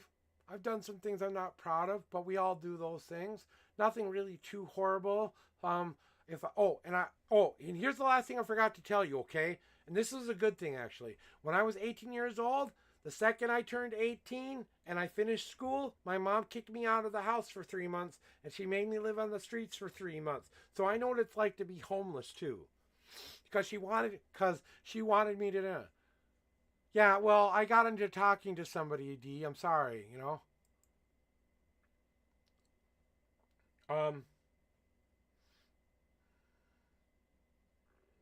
That was right after I woke up from the crazy 6-month period. About 6 months later after that, it was more of I thought I was crazy, and I didn't want to be a crazy person in this world, kind of a thing. So it was out of me being very depressed and very sad and very, very, very thinking I could never become anything in this world. I felt less than nothing. I didn't even feel like I existed. That's how much. And every single card that's in my tarot deck here, which I created too and printed myself and did all on my own too, every single card that's in this deck is a life experience that I've experienced in my life. I use my life experiences to help find a better path for you. Now, 5 years ago, my mom died. A little. I'm not going to talk long today, D. I'm going to be honest with you. I really am. I'll come online in just offline in just a little bit because I'm almost done here. And Theo, that's another thing I was going to tell you. My spoons are starting to get drained and I have somebody else waiting on me. So I wanted to go right out to somebody, but I honestly don't even know who's out there right now. So, but that's basically most of the story. You don't need it? Okay, I just wanted to make sure. So, right now, I'm going to go see if I can find tarot card reader, if I can. But I also got to go look at Twitch to see who's on right now. Because we are going to be getting out of here. Yeah, I know that's what you said.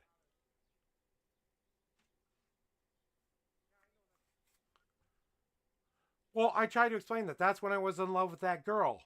That girl that wouldn't love me back in return. 7 of that years was wasted just trying to impress her.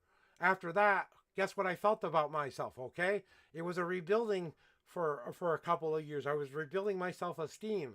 You know what I'm saying? And then I was finally ready to find the woman of my dreams 3 years later. And she's the one who stalked me and wanted me to be a part of her life. She found me.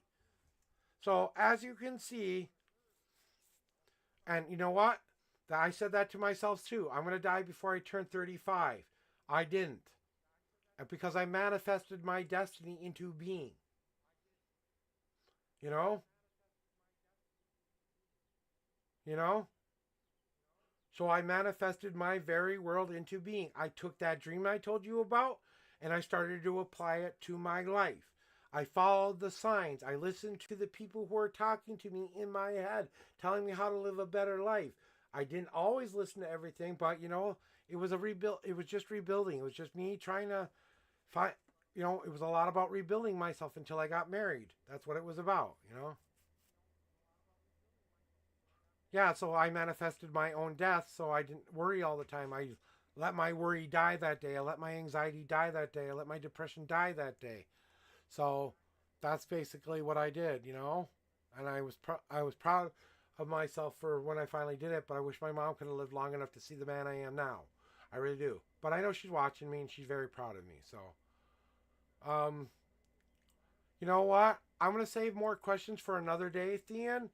I really do appreciate there's a beautiful story involved in that, but it's going to take a while to tell it, and I'm just cooked right now, okay? The only thing I'm going to do is try to find someone to go raid right now. So, here's raid message number 1 if you're a non-subscriber, and here's a subscriber message, and I'm just going to go find someone to go pay a little bit of love to. I'm not even going to be there very long. I'm just going to go trying to find someone who might be tarot reading or oh, here we go. He might be done by the time we get in there, but we're going to go to Tarot Mama today. She's one of the best tarot readers out on Twitch. I think she's even better than me sometimes. I really believe that she has a very unique gift. So we're going to go pay some homage to Tarot Mama and give her the raid today and just show her a little bit of love. I'm not even getting a reading today. I'm just going to straight go talk to my brother, my son, and then I'm going to go lay my ass down and recoup my spoons majorly this week. And I can't wait to get my cannabis in so I can start not feeling pain. So I just have to wait for the first of the month so I can go pick it up, you know. So, Jesus Christ. They actually made a, whatever. Okay, so give me a second while I find that. Search.